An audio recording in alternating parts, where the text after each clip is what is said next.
Friends, welcome to episode 240 of the Noclip podcast. It's a Crewcast. Happy 240, everyone. What should we do? Do you still blaze them, but maybe does the cigarette get flipped around the joint? Smoking it the wrong way. Don't do it like that. Don't do that. 240. You're too early. It's not for another hour and 40 minutes. Drugs. Frank, what's your favorite drug? It doesn't have to be illegal, by the way. I do like stizzy pods and caffeine. What's a stizzy pod? Does that go in the mouth or the buttocks? No, it's like a little vape thing. I was trying to find it, but it might be in my jacket pocket. But I almost just held up my weed pen, and I was like, I don't know if I should do that. We're already apparently advertising vaping. So I mean, this is all on my shoulders. I'm the one who started this. Frank's trying to get it. He's trying to show it. Well, you can't have it. I'm also intentionally detox before going to Japan because it's like the most illegal thing you can do. Sick. Yeah, so I always get like paranoid that I accidentally like leave it in my pocket. The most illegal thing you can do is what? Is vape. Weed is like hyper illegal. It's like 10 years banned from the country. Like it's right. Like, yeah. But it's also illegal in that country to not smoke cigarettes. Yeah.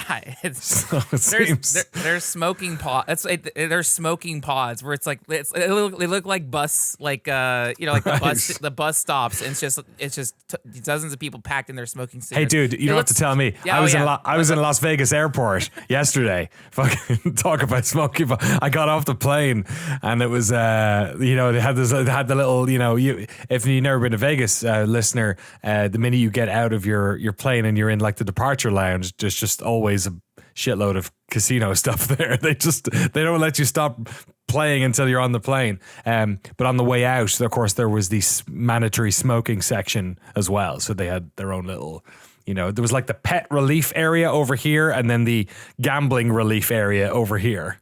So yeah, that's their favorite drug. Jeremy J, what's your favorite drug of choice? Probably honest answer, probably weed, because it's like the it's reliable. It's more interesting than alcohol in my opinion, less harmful, and you can do it more frequently than like you couldn't do like mushrooms that often. You'd fucking. I mean, some people probably can. I would lose my fucking mind. You'd be schizophrenic by now or something. Who knows? Jesse Grasha, favorite drug? Life. Whoa, dude. Wow, high on life. Youth pastor answer. Yeah. I don't do a lot of drugs. I'm not cool. Life I'm can a be a square. drug. Yeah, I guess so. The sun. Sun. Coffee feels like Vitamin a lame D. drug. Coffee is a fucking drug for every time I overdo the caffeine. I'm like, God damn, I forgot that this was a real drug.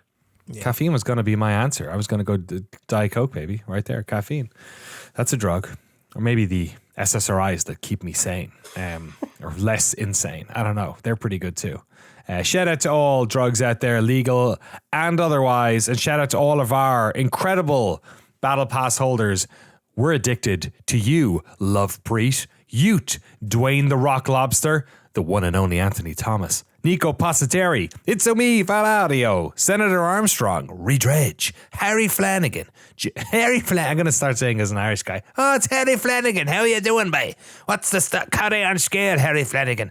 Juice, Arno, Matt Pearson, James Brown, Mark Ross, Copernicus, Quote, Tucker Morgan, David McGarry, Goddison, Sven Hooster, Pez, John Akers, Ewan Nate, Tim Robinson, Forrest Pruitt, Jonathan Kremen, Eric Hamilton Schneider, Christophe Vitui, Cameronard, Zachary Snader, Alex Couchet, George Sikotis, Jacob Anthea Jen, James Med, Toyer Tiliev, and Ryson. Thank you all for being our customers on the wonderful drug that is Noclip. The video game website. I'm addicted. I can't quit you, damn it. Oh, we have a lot of video games to talk about, folks. A lot of video games. We have our thoughts on the Battlefield 6 beta, which was on over the weekend and will be on again this coming weekend if you're listening to this podcast. I'm going to talk about some of the games I played at Quakecon and my time at Quakecon. I also dabbled in Mafia, the Old Country as well. Myself and Frank can talk about Heretic and Hexen a wee bit as we had early code of that. Also, Power Rangers and Fortnite is very important to talk about. The Adventures of Elliot, the Millennium Tales demo Jesse has played, and Jeremy and Jesse both seem to have sort of put in some sort of they slept on their keyboard or something. I don't know what this situation is, but it appears to be umlaut OO. Is that wait, oh yeah, is that That is correct. I believe we're saying it ooh. Ooh, we're gonna talk about ooh. That's I want to know about ooh. Let's talk about ooh first. What's ooh? What is it? What do you tell me? What is ooh? I'm so glad you asked. Ooh is maybe the best game of this entire goddamn year. Whoa. This is okay. So this is Nama Takahashi. This is the developer who made Electhead, which is a puzzle platformer that we talked about on this podcast a while back. I slept on Electhead for a while. I finally got around to it. I'd seen people ranting and raving about it and saying this is the best. And something about puzzles. Jesse's the puzzle master, so I'm excited to hear his take on this. But something about puzzles for me is like, how excited can these people really be about puzzles? Are these people, are they just like lying to me about like, I don't know. It's like someone is like, oh my God, they have the best like copy machines at the Staples. And I'm like, you're not that excited. I played fucking Electhead and it blew my mind. I played Ooh, and I think it's even better. This is a... Ooh, I just said it by accident. Ooh. There you go. Ooh. That's what you'll say when you play this game. That's the tagline. It's like peak. It's like it's peak. It's more peak than peak. It is a puzzle platformer Metroidvania. I guess it's technically a Metroidbrania if we're allowed to use that term. There's got to be a better term for it. It's like a almost entirely pure knowledge based Metroidvania. So you play as a little bomb caterpillar, who is the name Ooh is the shape of the protagonist. It's a little circle with two ears and then two little circle bombs trailing. And all you basically, just by the way, with the name thing, I thought it was very cute. In the game, in the background, it has Ooh written, but like you only get one bomb at the start. So for the whole duration, when you have the one bomb, the background just says oh. It doesn't have three O's. Oh, I didn't even notice that. It changes when you get the second bomb. That's very cute. I love that. I was wondering if ooh was like going to be its like anime face or something. No, that's you know what I mean. Yeah. Like a ooh, like an ASCII situation, but I guess not. I mean, close. The character text, it looks like a caterpillar. It's the giant head, is the head. the two Oh, sorry. There you go. It is a textual illustration. Smart. Okay. So, yeah, as Jesse said, you start with one bomb. The only sort of like hard Metroid upgrade that you get in the entire game is a second bomb. And that's it. Otherwise, it is like completely just knowledge based. I've replayed this game and it is insane to replay because there will be entire portions of the game you can just skip because now you understand them. Things that when you approach them the first time, you do not even recognize as like a solvable puzzle. But basically what you do is you have two bombs eventually. For most of the game, you have two bombs. And when you plant a bomb, you can plant up to two at once total. They detonate in the order you plant them. And then when you explode them, they sort of expel momentum on you and the other bombs. So you can sort of like blast yourself sideways, up, down, left, right. You can do all these different things with the bombs. And can I ask one question about that? How, in terms of the physics of that, is it like sort of, physics like you could get shot off at like 10 degrees or 15 degrees, or is it like somewhat controlled, I guess? It's a great question. I was thinking a ton about this because this is a game so good that it instantly, when I finished it, made me go prototype something in Unity. That's how fucking good this game is. And and like in terms of designing like puzzle platformers with bomb mechanics propelling you, I think it is essential to have it be to these like locked fixed angles. Because it would be too chaotic if it's like, oh, you gotta hit that like 37-degree angle to like fucking golf chip yourself into the hole or whatever. But yeah, it's very, very locked down to sort of like 90-degree angles, essentially, north, south, east, and west. But it's just so fucking good, man. Every single room in this game is just like, you either solve it so intuitively or you're like, I could never solve that. And then it occurs to you and you're like, oh my God, like I'm a genius. It's like, we talk about this all the time, that a lot of game design is just, it's this like wordless communication between designer and player. And when that aha moment happens, when you like feel the design intention telepathically enter your brain, it's like this magical divine moment. And I had that in the 2 hours it took me to beat this game, or like a little less than 2 hours. It was just like constant. It was just a torrent of like, oh my God, I'm like seeing the light. I'm seeing all of the design intention is revealed to me in a beautiful communication. But this game is fantastic. I'm not even hyping up this game because I just played it. I played it literally 2.5 times already. This is really? You've gone through it? It's so well. The first time it took me 1 hour and 40 minutes, and then the second time it took me like 40 or something. Oh, that's awesome. So yeah, I just had to see. I don't know. It's just like it's there. It's so hard to talk about because it's a game that you can't even show to people without ruining the puzzles for them. How are we gonna do like an indie rec on I don't know. Noclip 2? I was thinking. Jeremy and I spoke about it over the Spoked about it. What the hell? What's wrong with me? Spoke about it over the weekend. We were like, I don't think we can. Like, I don't think you can show. We smoked about it. That's right. We got in a circle. What do you think, dude? Yeah, I don't know. Let me hit that. Let me hit that. See That's actually really good. I'm so high on life. Yeah, that's dude, true. It's just like the video game with Rick and Morty. Yeah, it was. It's the kind of game that I don't think you could show off without spoiling the puzzles, because to advance is to solve the puzzle. There's no like other way to solve anything. There's only ever one way, and that I think it's to its benefit because like it's been described as a Metroidvania or a Metroid. Brainia, but it's like it's not Metroidvania in that same sense, because when I think of that genre, I think of a big sprawling map that you return to over time. There's gated stuff with abilities, or in the case of a Metroidvania, it's knowledge. Here it's like very linear. In fact, there's a list of games that inspired Ooh that you could check out in the credits, which I think is a great feature. I think more games should include that. That's very cool. Yeah, I love that. Like I think immediately while playing Ooh, I was like, oh, this reminds me of Bomb Chicken. That's like the first game in the list. I was like, oh, okay, cool, perfect. So I'm not going crazy. But in that list, awesome. one of them is Cocoon. And I was like, oh, okay, yeah. I thought of that while playing it too, because I was like, this is very linear. This is very like, there's only one way to solve this. You move forward. And here it's not, you're not going to be backtracking. There's very little backtracking. And the backtracking that's there is like, you saw something, a mechanic, maybe a feature that you didn't realize was important. And then you come back later and you're like, oh, basically the structure of it is like you I don't want to give away the end bit, but like you go through a series of almost tutorials, I would say, of like but that is the game. It's like Portal. It's like you're playing through tutorials and learning how the game works.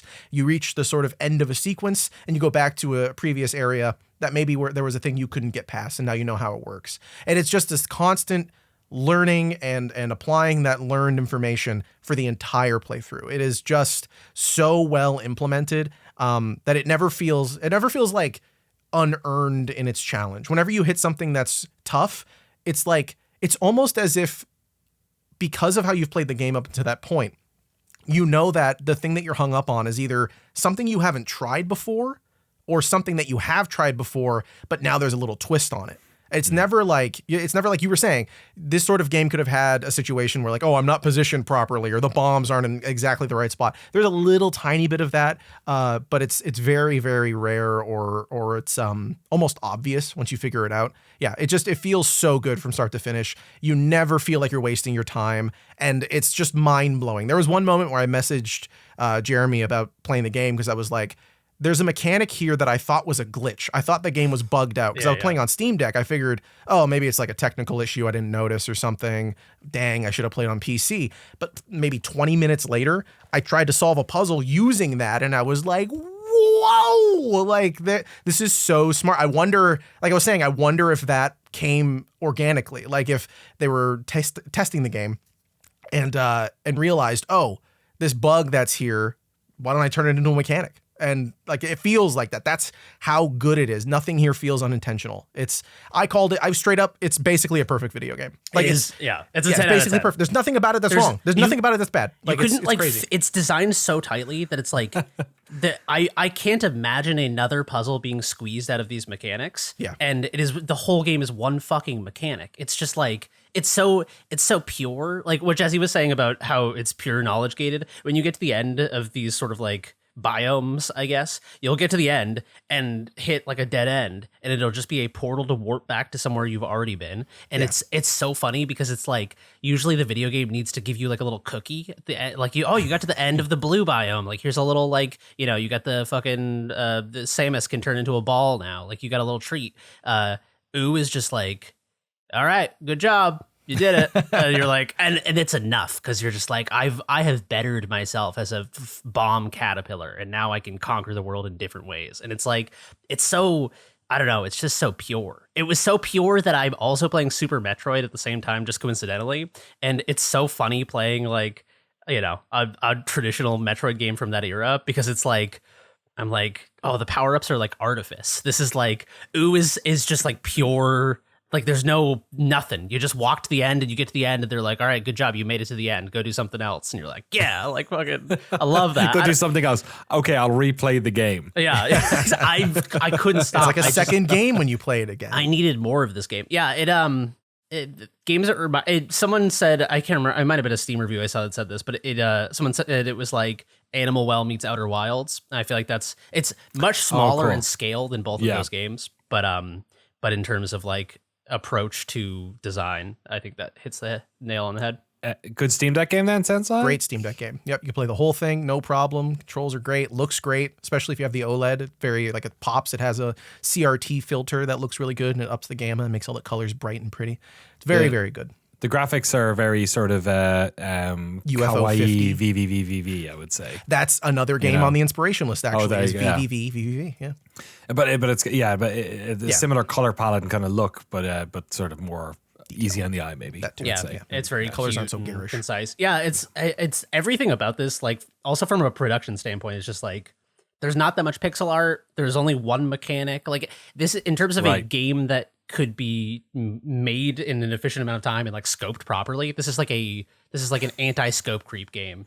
In fact, I saw Namata Takahashi post on Blue Sky and be like, it was like a couple weeks ago. He was like, I guess I'm just like, I think I'm done with making the game. Like, I guess feel right. I should just like release it. And it's like, to me, it was like, I don't know. Most people when they make a game are like, oh man, I could like add this feature. And then 2 years later, they're like, why the fuck did I add like 6 extra biomes?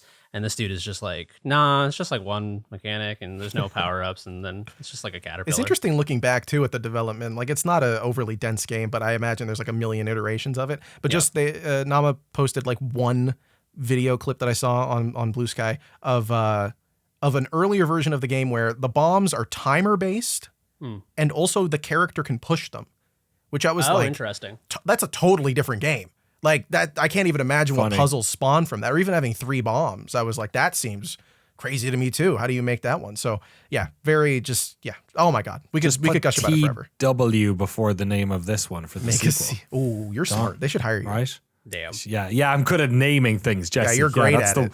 Like, what if we called it 2? Like, way to go, That's Danny. my one go-to.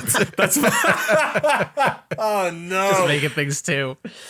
Damn. Hey. Don Draper in chat. What's going on, man? Exactly. It's called Coca-Cola 2. Exactly. Yeah. We'll it's just toasted. do it. We haven't announced it yet. Let's keep it. Nobody's noticed. Okay. Nobody's noticed. No I'm one's sure. noticed. No, we're gonna announce it soon. Play Ooh is there is okay. I have to say one last thing. This game had 500 reviews on Steam last night when I checked. 100% positive.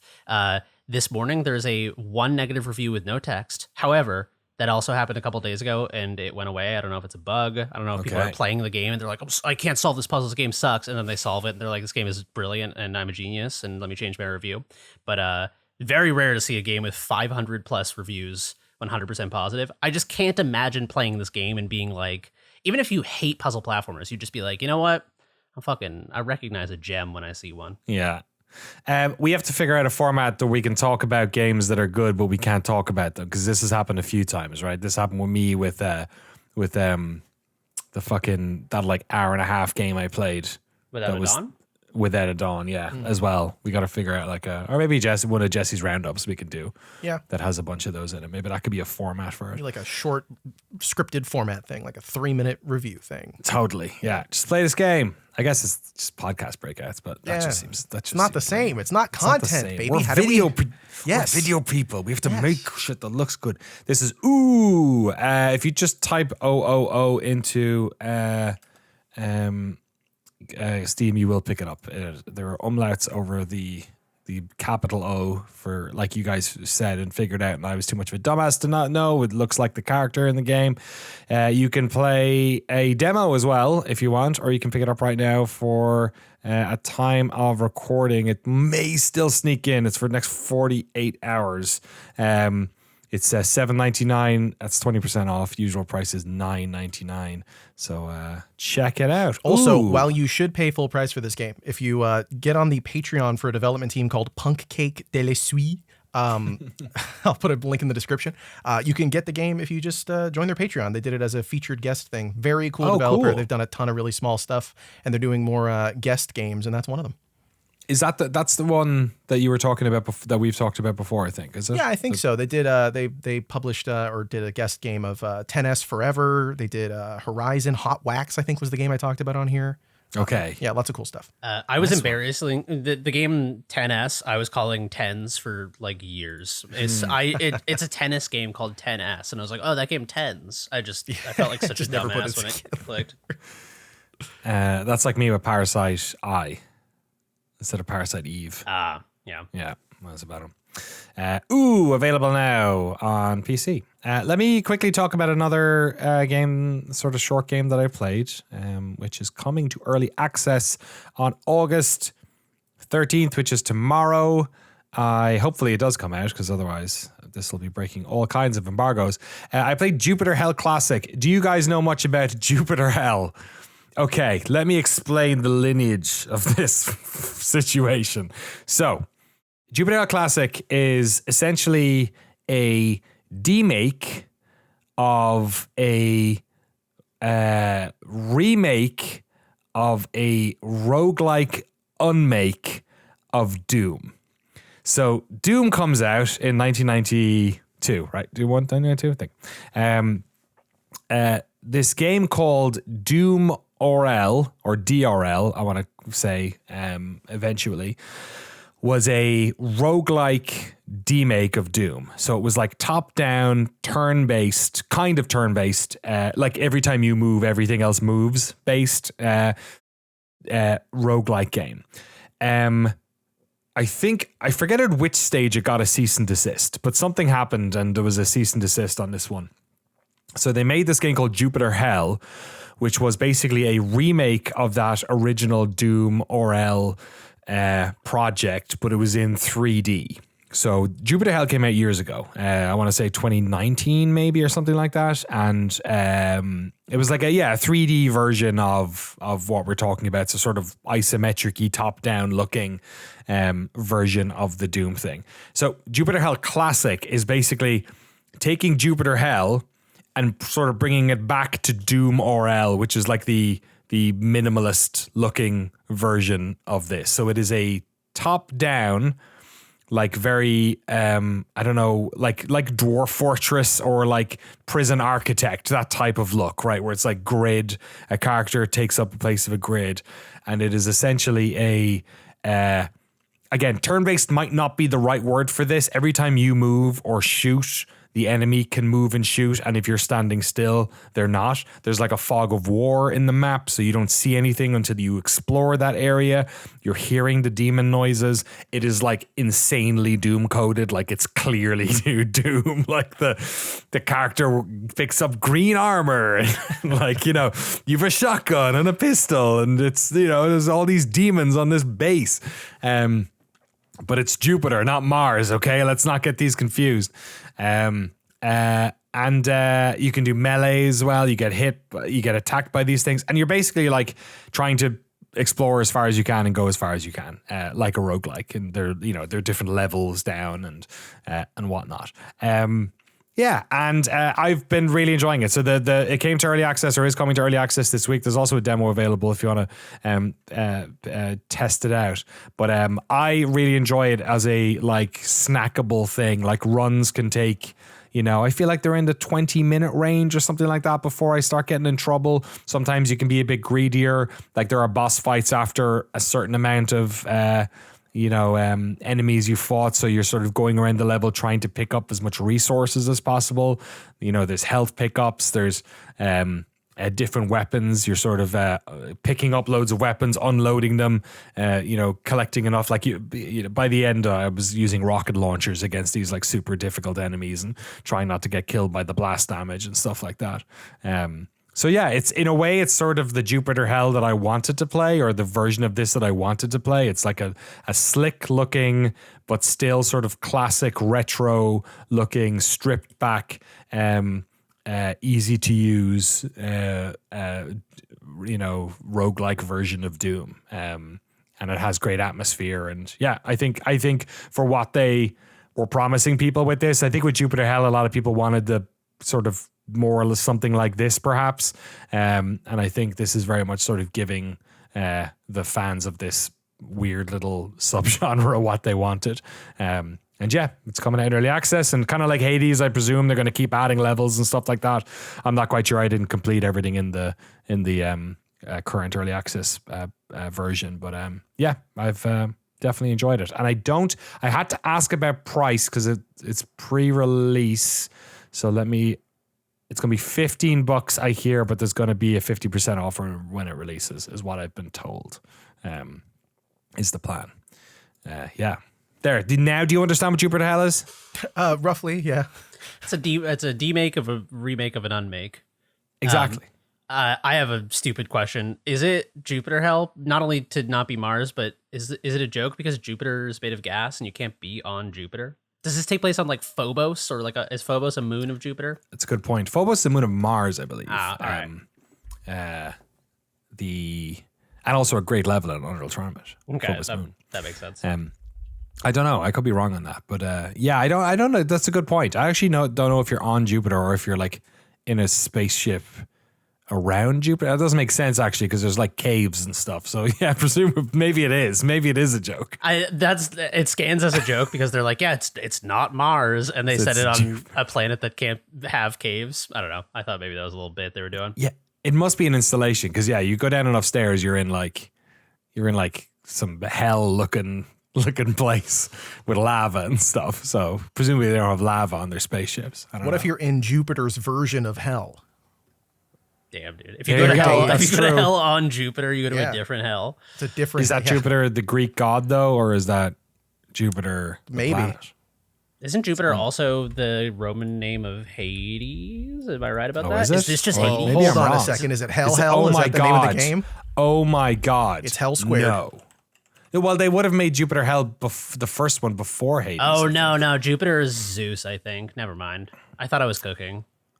Original Jupiter Hell came out in 2021, so it would have been after Hades. Both the game and the Greek god. Yeah. Yeah, I It's like a that bit they're more checking open.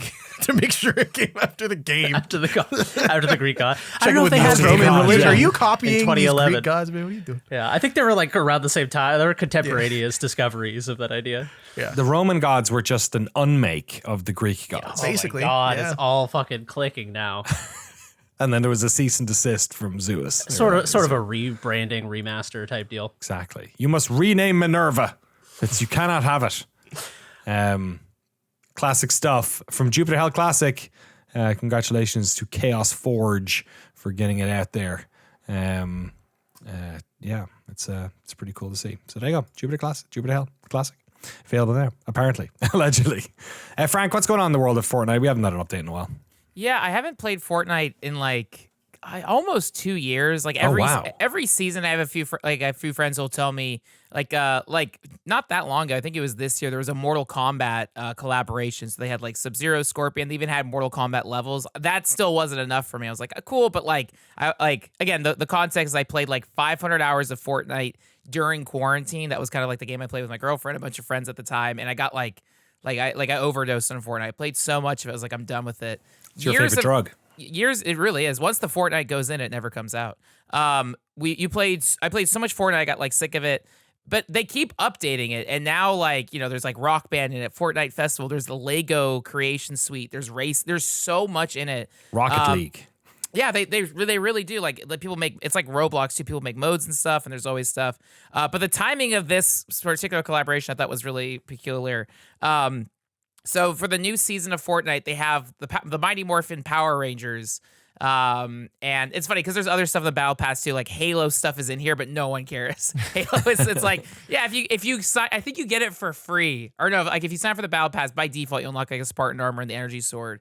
But wow, it's the U2 album of Fortnite. It really is. Like the level 100 of the Battle Passes, you unlock the Green Ranger, I think, which you can also turn into the White Ranger, and then but they dropped Power Ranger skins, but also there's like Power Ranger stuff, I think, on the map. And at the same time in this Fortnite update, unrelated, they just added Helldivers to the game, not officially. So it's kind of like the Jupiter thing where Heck divers. there's like bug invasions in Fortnite. And so it's the same gameplay as Helldivers where there's like giant bug headquarters, giant bugs are shooting. But it's kind of cool because it adds a PvE element. Like, the reason I like stop playing Fortnite and stuff is when things are so hyper competitive, it's like not fun. Like that like joy turns to rage, and it's like, oh, this is not a healthy, like, I don't like this. But having the bug crap in it is like kind of fun. So there's Power Rangers in Fortnite. The reason this is so like particular, and the reason it hooked me is like I've spent the last, I would say, 3 months like diving into the world of Sentai. So every time before I go to Japan, I always try to like research a new subculture of otaku. And so I assume most people know this, but it's always fun to talk about. Like, so Power Rangers in the US was it was such a mishmash. Saban licensed the Sentai show Kiro Sentai Zyuranger, which is a Japanese show from like 1991. They took all the Japanese footage, mixed it with like American shot footage of like actors acting as teenagers in a high school, and then they would cut to the Japanese footage. But that's just one show of 50. So right now in Tokyo is a 50th year anniversary museum of all the Super Sentai shows. It's only running for 2 weeks, the exact same time frame I'm going to be in Japan. So I'm playing Power Rangers in Fortnite. I've spent the last 2 months watching all the Sentai shows. Just last week, I found out, A, Power Rangers is in Fortnite, and then B, this is happening in Tokyo. So in the Super Sentai Museum, they have all of the costumes, all of the props, the monsters, the little like toy models and planes and cars and robots. Like all the props are there in Tokyo, including all the original like Power Rangers suits. So I'm like, oh my God, okay, let me play Power Rangers in Fortnite. Let me go to the museum. I've already binged through every Sentai show is like 50 episodes, but it is, I think, like maybe the best thing I've ever seen. I really like Sentai shows. It's something I've always avoided. Like as a kid, I liked Power Rangers, but the reason I got into Sentai was like, even months ago, I was watching all the Godzilla films, and I read a book on the creation of like the Japanese live action special effects. And first they were doing the Godzilla films, and then they were making shows for TV with Ultraman, and then Kamen Rider, and then Sentai started in the 70s, and then the Power Rangers that we know. But it's all the same exact practical effects filmmaking they did with Godzilla like 75 years ago. So watching it, it's just like you're watching like live action magic tricks of how they're doing stunts, and like it's so cheesy and cool. But I love the idea that like, yeah, there's Power Rangers in Fortnite, but now I can go see the actual Power Ranger costumes. So I thought that the timing of that was like amazing. So I'm very like jazzed and excited. And since then I've seen like there was Zyurangers, the series after that was Die Ranger, which is like more emphasis on like Hong Kong and dragons. The series I'm watching right now, which I think Jeremy would enjoy too, is my favorite Sentai show I've seen so far. It's called Ninja Sentai Kaku Ranger. It's about ninjas and they fight yokai. So it's so every episode they're like, boys and girls, this yokai is called like Enba. He loves toxic gas. He doesn't want solar cars to be made, so he's running around and beating up scientists. This is a show from 30 years ago. Oh my God! So every episode they introduce a yokai and like they ground it as to like what's it doing in like in Tokyo today, and like I like it too because I'm also recognizing all the filming locations. So like on my map, like Google Map, I have like I know this park where they shoot. There's also like a thing with all the Sentai shows, and I think they even put it in the Fortnite. Every Sentai show, and again, some Power Rangers, the giant monster battles, like they'll be talking in the city or fighting in the city, and then it just cuts, and they're in like a quarry. So for 50 years now, every Sentai show, they always end up at the quarry, and I think they put like the U.S. equivalents like the Vasquez Rocks, which they filmed a Fortnite commercial for this did Power they Rangers really do that? That's they great. shot a live action Power Rangers commercial. They should have had William Shatner punching a guy in a green suit in the background. And there might be Star Trek stuff in Fortnite. At this point, they've collaborated with everything. But yeah, it's so fun watching the Sentai shows because they'll end up at the quarry. And I looked it up. It's a real mountain in Japan, I'm not going to check it out this trip because it's too far, but they have an experience called the Mount Orawi like Sentai explosion experience. Oh, no way. You pay like 8,000 yen, a bus picks you up and a bunch of other otaku. It drives like a few hours north to this mountain, and they have like explosions on timers, so you can pay to have a photo where you're standing in front of like explosions, so people go and do like Sentai cosplay and like just stuff like that there. So like do the pose, and then and there's a giant explosion in the background. So cool. So like the world of Sentai is incredible. For me, I only knew of Power Rangers, but now diving in, there's so many series. And then a more contemporary show is called Akiba Rangers, which was a very meta show that was kind of made to honor the Sentai. It's about Sentai otaku who defend Akihabara against monsters. Wow. That's awesome. So in the show Akiba Rangers, there's a villain named Captain Kabukicho who tries to like kidnap girls and turn them into hostesses. So like, no, we won't let Akihabara turn into Kamurocho or whatever.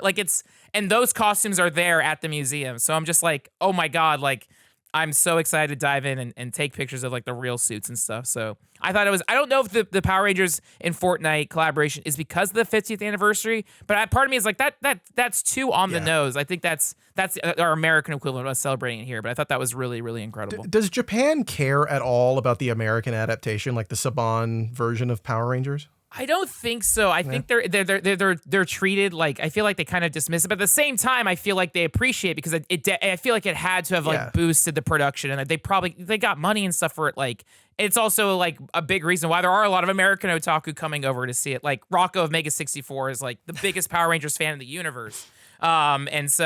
But it's funny, in the show Akiba Rangers, there's an episode where all of a sudden these American Sentai show up and are like, hey, you guys are ripping us off. We're the real Sentai that's here. great. And so there's an episode that's all about how Americans license Sentai and now they can't do their show anymore because someone bought the rights to their costume. Oh my God. So it's like they're making fun of how like they're just beating the shit out of Haim Saban. Yeah. You piece of shit. So they reference it and like, and apparently in the museum, the like Zhu Rangers are kind of in the back. Like people don't care that much about Zhu Rangers, but at the same time, like it's so iconic around the world. But yeah, I'd be curious to see. I wonder if there's like a poll or maybe it'll be represented at the museum. What's like everyone's favorite? I've heard Car Ranger, which is like 1997. That's like the most gonzo. So that one's supposed to be really wild and funny. Are they cars? Yes. Yeah, all the Megazords have to be cars, and I right? think their faces are like tires. Like the costume designs are so nuts. That's so sick. But my favorite's Kaku Ranger because it's all about Japanese yokai culture. But every Sentai, again, they make one a year for 50 years. There's one about where everyone's like a train. There's one where everyone's a shape. There's like, it's so A shape. Yeah, a it's triangle. It's called O Ranger, and it's like there's Tetragon Man and stuff like that. Like there's there's like Jet Man where they're all planes. It's so nuts. And are these all owned by the same company? Like they put them out? Yeah, it's the same. It's called like, I forget the Action Stunt Squad, but it's like literally the same people every series. It's the same crew of people for 50 years making. I mean, is this Japanese Doctor Who?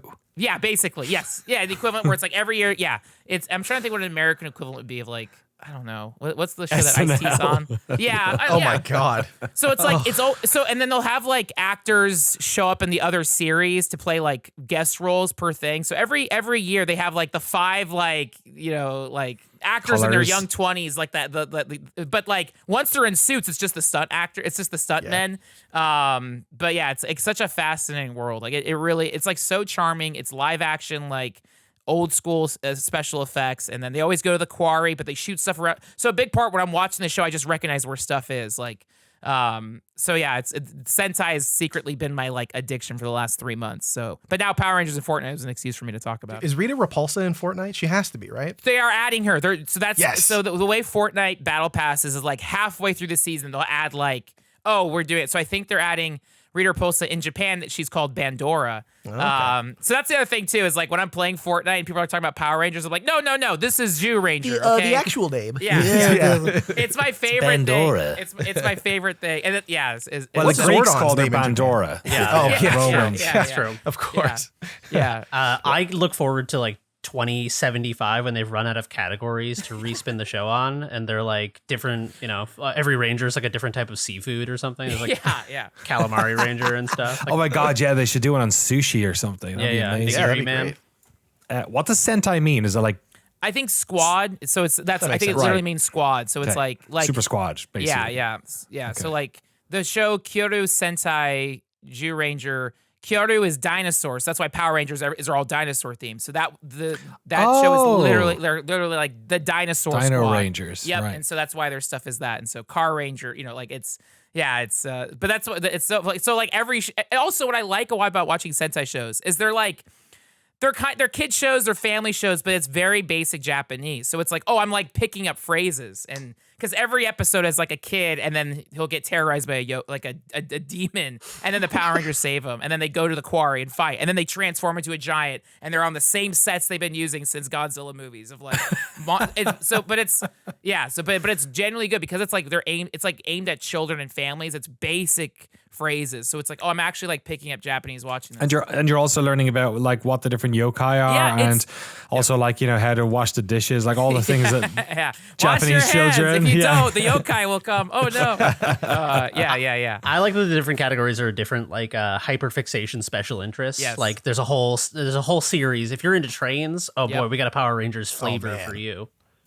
That's so good. Is there a trains one? There should be. Yes, must be. it's called like QR Rangers something, and that's the one I'm excited to see because train culture in Japan is like this Japan trip. I'm going to be riding the Shinkansen for the first time. I'm going to go to Osaka and then Nagoya. So I'm like, okay, I'm right. I'm going to finally take the train, which I'm excited for. It's a life-changing experience taking the Shinkansen. It is like it made me so sad to be American taking the Shinkansen because I was just like, damn, things could have been so different. My niece just came back from interrailing in Europe, which is sort of a rite of passage back home. When, like right before you go to college, like when you finish your thing, you get like an interrailing ticket, which is basically like one ticket that works on all of Europe's trains, and you can cool. just go on a road trip. Basically, you can go anywhere you want, which is pretty cool. So, yeah. Hey, look, small countries, trains are a little bit easier, I guess, but man, it would be nice to have some train rangers. Excited to check that one out. Thanks for the update on Fortnite, Frank. We'll get more on that in the not too distant. You are actually heading off tomorrow. I changed my flight. I saw the Sentai thing. I was like, I need more time. I have to go now. I changed my flight. There's also there's one wrestler I'm dying to see and meet, and I bought tickets for a bunch of shows, and she wasn't confirmed for any of them. But she announced the show for like the day before I got in. And so it's for a month I've been thinking about it. And then once the Sentai thing was announced, I was like, no, let me do it. So I changed my flight because I'm flying out on Wednesday. It was like cheaper. So I was able to like upgrade my seat class and still get credit back. So I was like, so I'm landing tomorrow, or I'm flying in tomorrow. I get in Thursday night Japan time. I meet my friend at a train station, and I have a front row ticket to see Chan Yoda. Who's an insane wrestler and bodybuilder and YouTuber and actress, and I'm excited to see her. And then Sentai Museum shopping. There's a Katamari Damacy Cafe. They're a limited thing. There's the Sega store, the Timberland Sonic collab. Yes. But look, I'm not trying to bogart your trip, but if you can get me a shirt of Sonic the Hedgehog wearing Timberlands, I'm gonna lose it. I will love you forever, more than I already do. I will try to track it down. There's a Mother 2 gift shop is opened up again, a limited edition. Shit. You gonna film any of this stuff? Yeah, so I would really like to. So I've been filming DDR stuff. Like even Saturday, I was up in Burbank. I didn't interview him, but I saw a guy with a DDR tattoo. So I gotta find him and track him down. But I was shooting stuff on my phone in 4K, and like there's stabilization, everything looks good. So I think I want to try to make a travel log and nothing too in depth. And I can do voiceover stuff, but I want to like film a bunch of stuff and just put a little travel log, focusing on game locations and stuff. Because that's the thing with Japan is like the Sentai exhibit. Stuff is open just for a month, and then they close and put a new store in. So it's like it's a roguelike city. Every time you go, you don't know what you're going to see, but every time you go, you have more experience, more permanent progression. A new build, a new personal exactly. build. Yeah. I know my language skills is now I know 50 words. It's kind of like a Metroidvania when you think about the language. Oh my god. Shopping is like a search action experience. Action experience. And then Osaka, I'm going to see all the Yakuza stuff. I'm going to take a day trip to Nagoya for the Capcom Museum, and then just every day, and I'm going to 5 or 6 wrestling shows and then concerts and stuff. Like I've already maxed out my time. It's like I looked at my schedule and it's like shit. I got to start thinking about the next trip. But Hell yeah. Yeah, film some stuff. We'll stick some stuff up on the new channel. I need to talk to you privately as well about. I was chatting to A-Train at Quakecon, A-Train on the Discord, and he's got connections in the DDR community when it comes to like building stuff. So yeah, I'll hook you guys up when you get back from Japan. Let's talk a little bit about Quakecon actually, and yokai while I'm at it. So Quakecon was on this weekend. I went with some buddies of mine from back home, which was good fun. We did like a quick little road trip to Vegas, and then flew from Vegas to Dallas. Stayed at the Gaylord for a couple of nights and played some goddamn video games. Had another great time. This was the biggest BYOC I think they've ever done. The bring your own computer area. It was way bigger than last year's. They had to move the main stage upstairs to accommodate extra. I think it might have been 4,000 PCs this year at Quakecon, which is pretty crazy. It's got to get hot in there. It's so well ventilated. It's really? like it's so nice in there. It's actually the hotel itself. Whenever I walk out of the BYOC, it's freezing because they've AC up, and whereas I've got shorts and a shirt in there, and it's pretty comfortable, which is great. Internet's wicked fast again. It was like I was getting a gigabyte a second download speeds in there. Everyone's internet was set to at one stage, if you opened up your browser, it came up in Arabic because the whatever weird special internet they were getting in was at one stage coming from Dubai. Which was similar to last year when we had Canadian internet and everyone's Quake Live flags were set to Canada. So then somebody put the Canadian national anthem on the loudspeaker, and everyone stood up and saluted a Canadian flag, which was projected onto the wall. Because at QuakeCon, everyone who's got the side seats, they bring these like mini projectors and they just project shit on the walls. So the walls of QuakeCon are just covered in like meme gifs, and like there's one that's just like a live stream of some bar in southern Florida that's just like on all the time. So we're just watching these people drink. People had new episodes of King of the Hill. Last year there's a UFC fight somebody just put up on it. It's just like lawless. Like they just put whatever they want on the screens. It's like Counter-Strike graffiti in real life. 100%. There was Counter-Strike matches being shown. There's like the Gandalf gif like over and over and over again for like 4 days. There's that the anime girl dancing in front of the QuakeCon logo, which has been my background for a year now. She is literally dancing on my screen right now.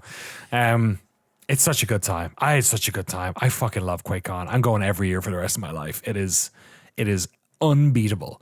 Got my Pico's Pete QuakeCon 2025. This is last year's, but I got the new one. Made a bunch of patrons, came up and said hi. I met Tyler McVicker, the Valve News Network. Yes, Valve News Network. Is that what it is? What's he called? Yeah, but he has another channel. I just forgotten the name. It's like not the average gamer, the something gamer, I forget. But yeah, Tyler was there. It was the first time I ever got to meet him, which was cool. I've been watching his stuff for years. He streamed our Half-Life docs as well on Twitch, and they were really cool to watch. So I got to meet him and we chatted for a good while. Me, him, and Hugo actually chatted for a little while as well, which was dope. Got to talk to Hugo.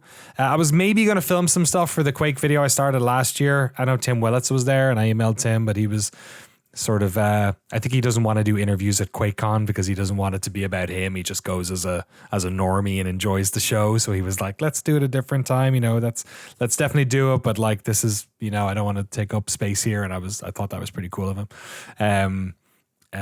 Yeah, a lot of Battlefield 6 was played. I'm sure we'll talk about that in a minute. I was going to ask you, what did you spend most of the time playing while you were there? So because I was with my three mates, Dennis, Dale, and James, James lives in LA. Dennis and James, people might know from a podcast I did for a while called The Tournament of Lies, where we used to rank video games in an ever-expanding list. We got over 200, I think. And then Sanity came in and we stopped doing it. And then my buddy Dale from back home as well, which long-time listeners of my stuff might recognize. So the two boys, two of them came from Ireland and James came from LA, and we have a history of playing games together. The three guys play with each other a bit more than me because I'm so busy all the bloody time, bad at making schedules. But like we've all played Valheim together, stuff like that. So we wanted to play like some 4-player stuff. So the first one we played was Peak, which I had not played that much of. I know you guys obviously did. a indie rec of it or a quick look of it at one stage. So that was really fun to play. I enjoyed that a lot. And then the lads completed it like lunchtime the first day. 2 of them did it while 2 of us were away, and we were like, oh well, that's that done. So I recommended a few more. So the other 2 we did were Content Warning, which we had a great laugh with. But the game we played the most of, speaking of yokai, was Phasmophobia. Oh, nice. Which I played a bit of in the past with randoms, but not really. So I was the one that kind of knew more of what to do. But we ended up like playing like 2 days straight of Phasmophobia together, basically. Had a blast. It was great. It's just a puzzle game. It's just figure out the ghost. That's the thing. And hope it's not a mimic, because you're going to see those ghost orbs every time. Those sons of bitches. One of the guys is pretty scared of scary games, but he was like totally fine with it. It's like not that scary if you're playing in a LAN with 4,000 people, I think, with people going, shouting out like whoop every 20 seconds. Yeah, I had a blast. You guys played a bit of Phasmophobia, right? A long time ago, yeah. It's a fun game. It also has the VR experience version of it is also pretty intense. Also very fun. If you can crossplay, if you're on VR, people playing normally can play with you. And that's cool. So I played with my 3 friends from across the country, and I was the only one in VR. So they were all moving like normal, like, you know, WASD first person characters, and my character was like fucking dancing around and shit. So I would just like hide in places and just like fucking move real weird. They'd come in and be like, "What are you doing in here?" I don't know. It was just like, there's something very fun and expressive about being in VR in a non-VR game with the rest of the people just like. Could you like poke your head out from behind walls and stuff? I think so. Yeah, I remember hiding either in or behind a trash can at one point, and cool, just like doing jump scares. I basically just became a ghost. Yeah, that would have been free, because every time you're using the dots light to see if a ghost walks through the room, like it looks like a person. So that would terrify me. Yeah, it's a fun game. Yeah, I mean, it's like, we talk about this a lot with games like Content Warning and Peak and Lethal Company and stuff, but it's like just giving people sort of like an interesting core activity and then letting them have freedom within that space to explore it and kind of fuck around is like, it's a formula for success. I mean, you know, it benefits from the anything with your friends is fun thing, but Phasmophobia has a compelling core game mechanic at the center of it. Is Phasmophobia not an asynchronous thing? I thought for whatever reason it was like 4 players and one of them was a ghost and the rest was your homies. This is all your homies. You're ghost busting? Yeah. Yeah. You're ghost busting. Ghost detecting. And you're just trying to figure out what type it is. So some of them are, it's basically like you have a little journal and then you can cross off or tick things that you see. So it could be like, oh, the temperature went below 0, which means, you know, it's freezing. It's the cold ghost. Exactly. Or like, you know, it pops, you get an EMF reader of above 5, or you see it on the little dots lamp, or there are ghost orbs. You know, when you take a photograph and dust hits the fucking flash or whatever, and people are like, oh, it's ghost orb. Yeah, like you have a little VCR camera for ghost orbs. And basically you're all just like trying to not get false positives or false negatives on all of those. And then when you scratch off enough, usually if you get 3 of them, it'll let you, you know, the journal actually crosses out the different types of ones it can be. There's like maybe 24, maybe a bit more types of, maybe 30 types of ghosts it can be. And then you have to decide whether or not you're like, oh, we think it's that, or do we go back in? But like sometimes the longer you're there, the more angry the ghost gets, and it starts killing people, and you have to, so you're down a person. But it's cool because kind of what I like about it is like Peak is cool, but Peak is like sort of a race to the top. Like everyone has to do it, and you can like help each other and pull each other up. But like it's that everyone's kind of doing the same thing. What's cool about Phasmophobia is like everyone has their job. Like you all have a piece of equipment and you're walking around the house, and your job is as important as anyone else's job. And if you can get one of the things to say it's right or wrong, or like sometimes you've been in there for 20 minutes and you're using the black light on everything and you're just not seeing any handprints or footprints, and you're like, I think it isn't a black light thing, and you're hoping that it's just that you missed it. You didn't miss a handprint, or the ghost didn't do a handprint yet. So it's cool. It's like a escape room, basically. It's like a ghost hunting escape room. That's kind of really thing. interesting. That's a lot more. Yeah, because I know I talked about it last week. I just don't like these games. But like the fact that there's actually everyone's doing something different and isn't just like waiting for a scary moment to happen so they can all laugh. Like that to me sounds a lot more interesting because you're like, oh, you're Egon, you're gonna carry the trap and like whatever. That's The funny thing about having played Phasmophobia for a few hours is you were literally like role playing ghost hunting. Like all of the artifice of this is ridiculous is gone within like 5 minutes of playing that game. And you're like, okay, no, I've got an EM, I'm hearing some voices on the radio, oh, we got ghost orbs, you know what I mean? Like it's, you're 100% Zach Bagginsing this house and trying to figure out, is it a yokai? Is it a fucking banshee? Is it a whatever? And because it's visual, they just like sort of roll the dice on which, what the ghost looks like. Because if it looked like a banshee, you'd just be like, it's a fucking banshee, obviously. So that's a bit weird at the start. You're like, the ghosts kind of just look random, really. Like sometimes they look like a dude or sometimes it's a creepy girl or whatever. But yeah, pretty cool. But yeah, a lot of Phasmophobia. Had a blast with that. The game that we were there sort of talking about a bit more, though, was the Heretic and Hexen remake, which we put up video of up. It was an exclusive video. We talked to some of the folks at Night Dive and id Software, Stephen Kick at Night Dive and Sponge over at id, all about the process of putting that together and sort of the legacy of Heretic and Hexen, because they are such weird little games. So they obviously announced that and shadow dropped it at the time. So we were obviously covered it by embargo on last week's podcast and couldn't talk about it. But we can now. Frank, I'm very interested in what you thought about Heretic and Hexen. You captured all the gameplay for that video. You'd never played those games before. I think I prepped you a little bit. I was like, I'm really sorry. These games are incredibly strange. Yeah, it's funny because like there were games I always heard about, especially like I've read like so many books on Doom now, like Masters of Doom and the Romero's thing, but like, yeah, they're always glossed over kind of quickly. Heretic is actually pretty cool. So Heretic is just straight up like a sword and sorcery, like fantasy Doom. Like it's very basic, like find the keys, get to the objective, kill enemies, cool old school sprite work. When we do game capture, I don't play with the music. When I was playing though, I loaded up the soundtrack separately on my headphones. So that's awesome. Yeah, Heretic is actually pretty decent. If you like Doom, it's fantasy. It's pretty cool. I had like 0 issues playing like the first like third of that game. And then the year after they did Hexen. Hexen I hate. I did not that like it's also like it's like antithetical to the games I like. It's almost like it is truly like a dungeon crawler in the sense of like so the Hexen shifts the Doom formula. Instead there's like 5 hub worlds. And you start a level, and it's like, do you think you could solve my game? It's like you're in a jigsaw trap from Saw. Like a skeleton talks to you, like, do you think you could survive? You walk in, and you're like in a temple, and there's one door that opens.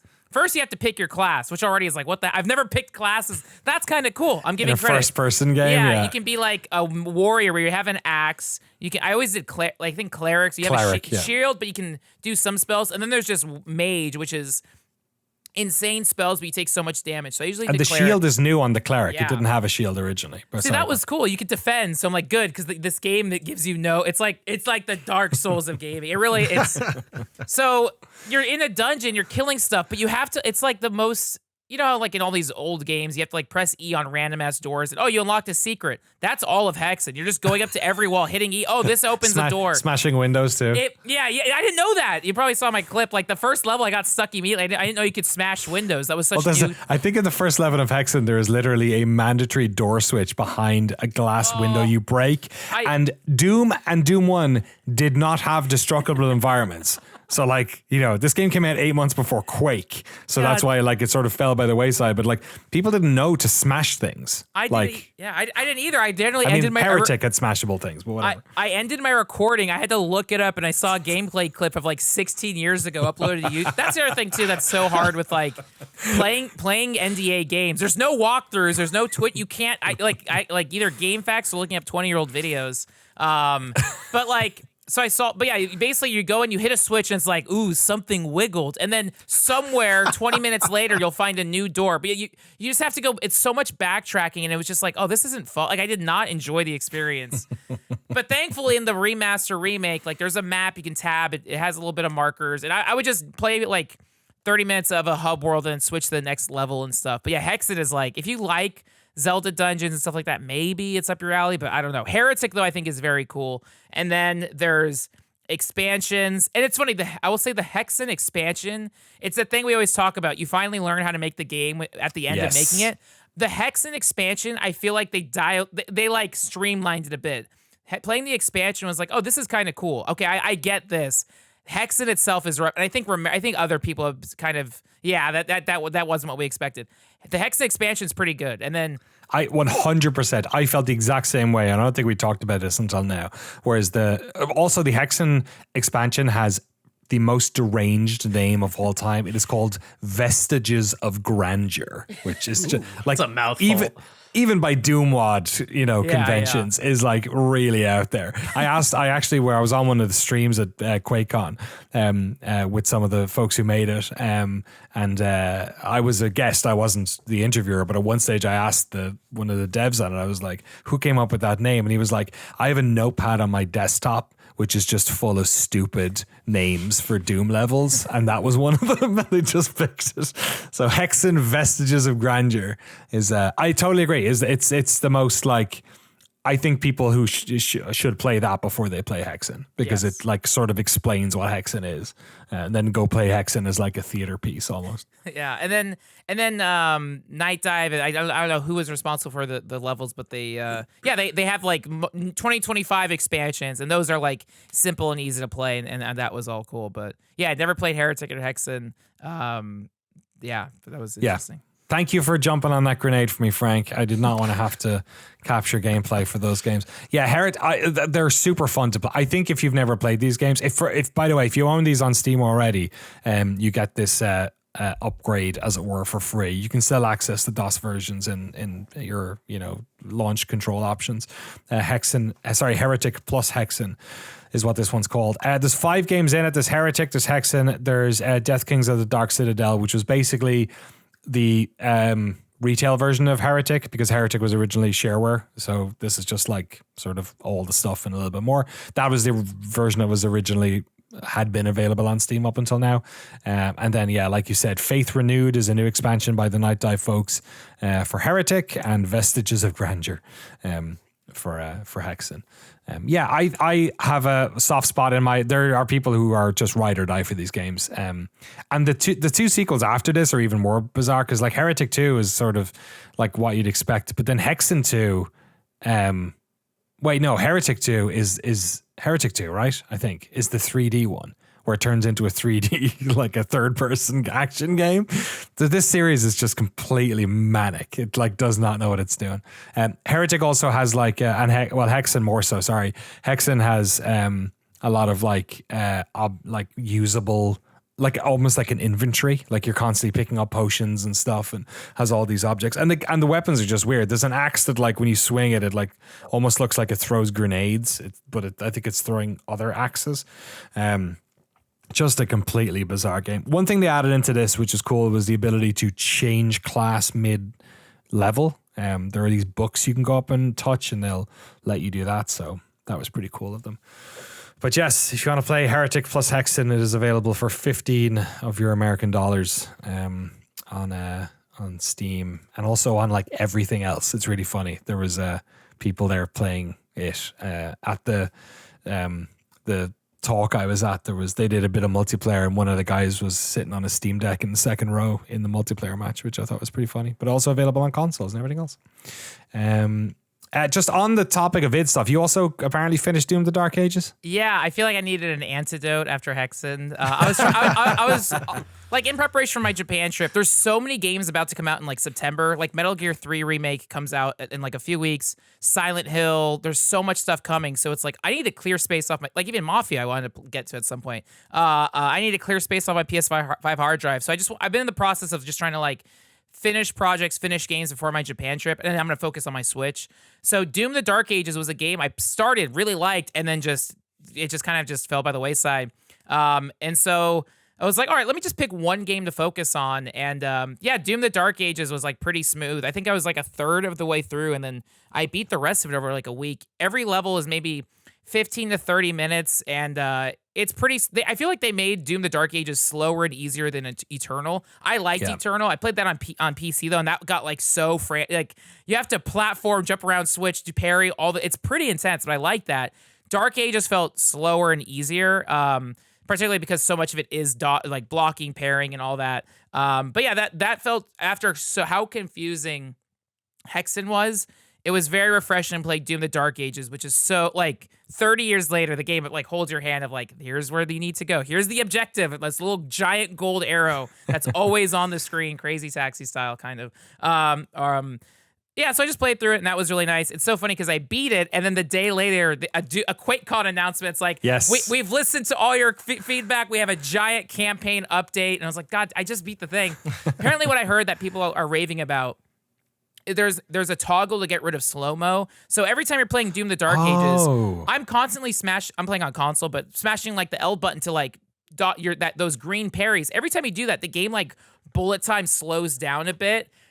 And same thing when you do melee, it slows down. But it's like I'm just playing the game. But people say like if you turn that off, the gameplay feels like Doom Eternal again. Because then you never slow down. You're just constantly moving. And I'm like, oh, that would have been cool. Dang. But I still like Doom: The Dark Ages. But yeah, I really liked it. Again, like I even like Death Stranding 2 I like, but that seems like a 100-hour game. I just wanted to find a single-player linear game.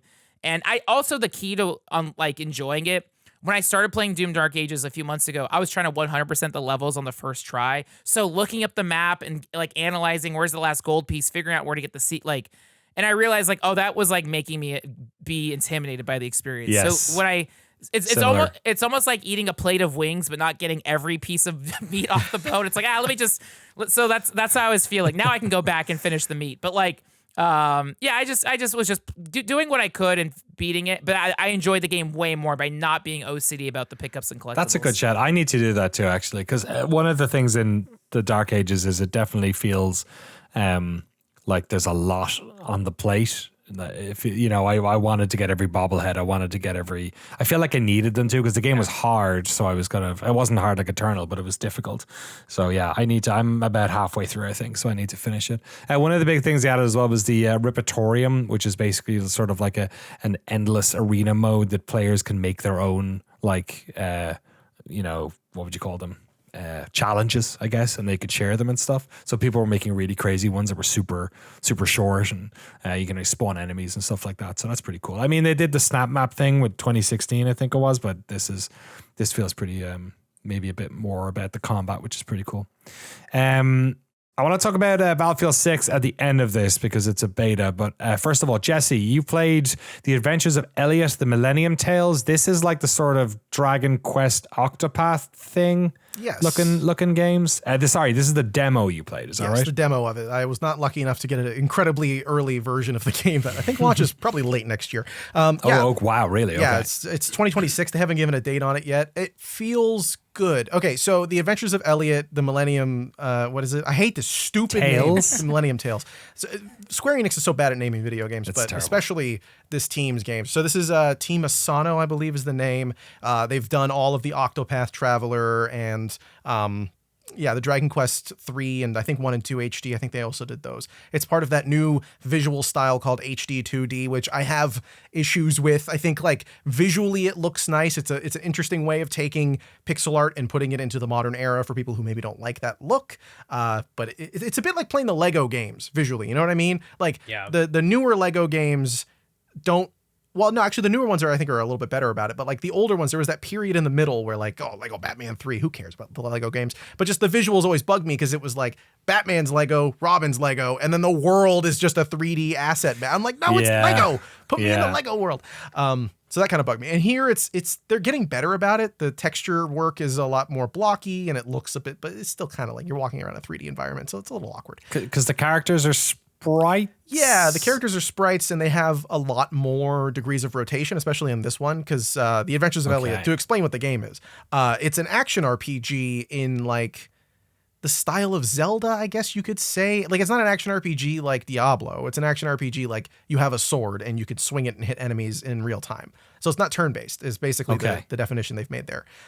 You play as, you're not going to believe this, Elliot, who has a fairy. Hey, who knows, man? You don't play as Zelda. That's a good point. Yeah.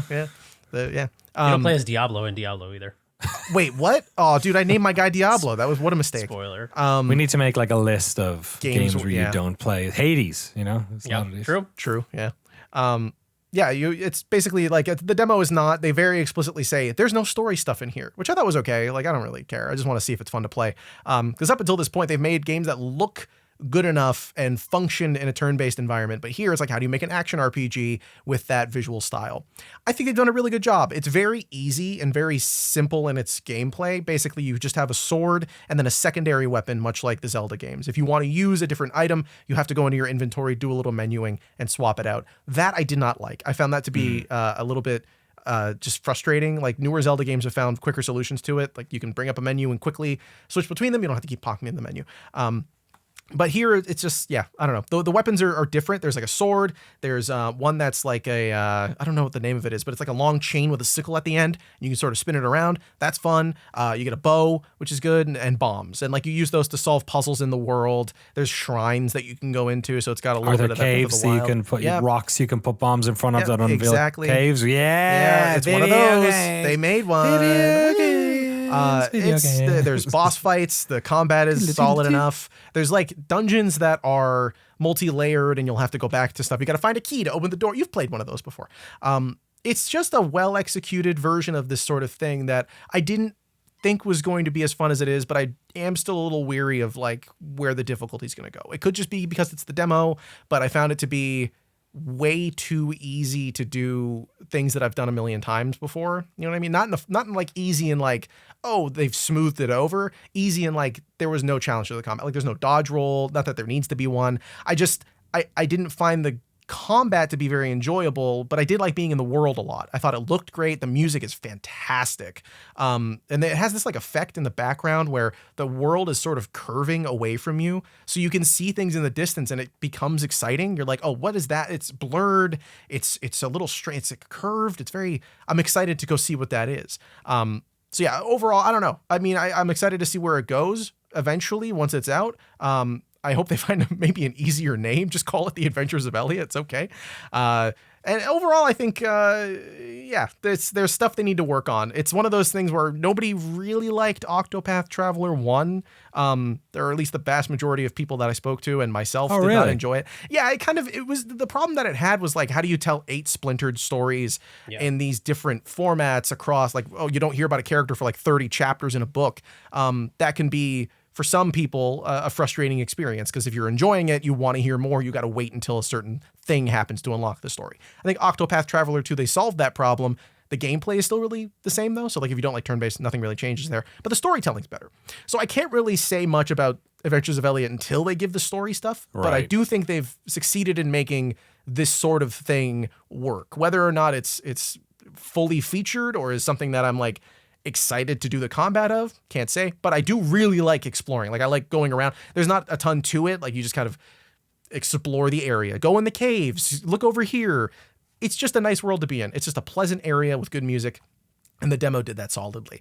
I'm interested to see though what else they're doing, because this was announced at a Nintendo Direct, a partner Direct, so it didn't have any. There's no Silk Song, but they did have other games that I think either that studio or that like segment of Square Enix are working on. Octopath Traveler 0, which that one I'm a little bit more excited about because it is a conversion of the gacha game they made on mobile for Octopath Traveler that I did not play and I did not care about, because I'm not playing a gacha RPG on my phone. I've fallen for that once. I'm not doing it again. But that I think is the most interesting thing, is like, that's what I've wanted this whole time from this side of the industry, is because gacha games weirdly are like usually pretty okay. Like, they're decent video games. They're not like outstanding or anything, but like Genshin Impact has fans, not just because it's cute and it ropes your brain into playing it forever, but like the gameplay mechanics are solid. Or like Infinity Nikki, decent video game. There are a lot of big fans of it. I think it's cute. I think it's fun. I love the costume stuff. I want versions of those games that I can just get. Here's $40. Leave me alone. Don't send me notifications. I don't want to get materials. Just let me play the game. Octopath Traveler 0, they've basically said, like, we're taking the stuff that was good, making a solo game you buy for $50-$60, play it and go ahead. And I think that's awesome. So I can't wait for that one. And I hope that is a trend moving forward, because there's good stuff stuck in bad monetization practices. I played some PUBG at, this is connecting to what you said. I played some PUBG at Quakecon. I was like, I hope Doesn't there's sound something like here. hard It's just like, I just want all right, that's enough of that. Let's talk about PUBG now. some Western games. yeah. Are they Western? Korea? Is PUBG in Korea? point, I was yeah. thinking of Brennan Green. Let's talk about some it's- guns. It's west of Japan, so you're not wrong. That's true. Yeah, so I was playing some PUBG at QuakeCon. Me and my buddy Dennis jumped in, and we did pretty well. We got to like the last 2 teams or last 3 teams in our game, and I was like, "Oh, that was a lot of fun." And he was like, "Yeah, it was great to jump in and like immediately get some kills and stuff." And I went, "You don't think there are any bots, do you?" I was like, because I know in the mobile one there is, and they didn't seem like bots, especially not the bad bots are in the mobile one.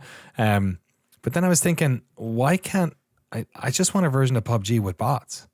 I was like, that would be fun. If I could just like spin up my own games, like Unreal Tournament, Quake 3 style, and just do whatever I wanted. Like, that's actually what I want. I don't really want to play other people. Like, I'd prefer to play against Is that bots. just Frank's Stalker? nodding his head here too. Yeah, I wish I could play Call of Duty Warzone without other people. Yeah. It's like, oh, that would be incredible. I would have so much fun because I like grinding in Call of Duty, but I don't like competitive stuff.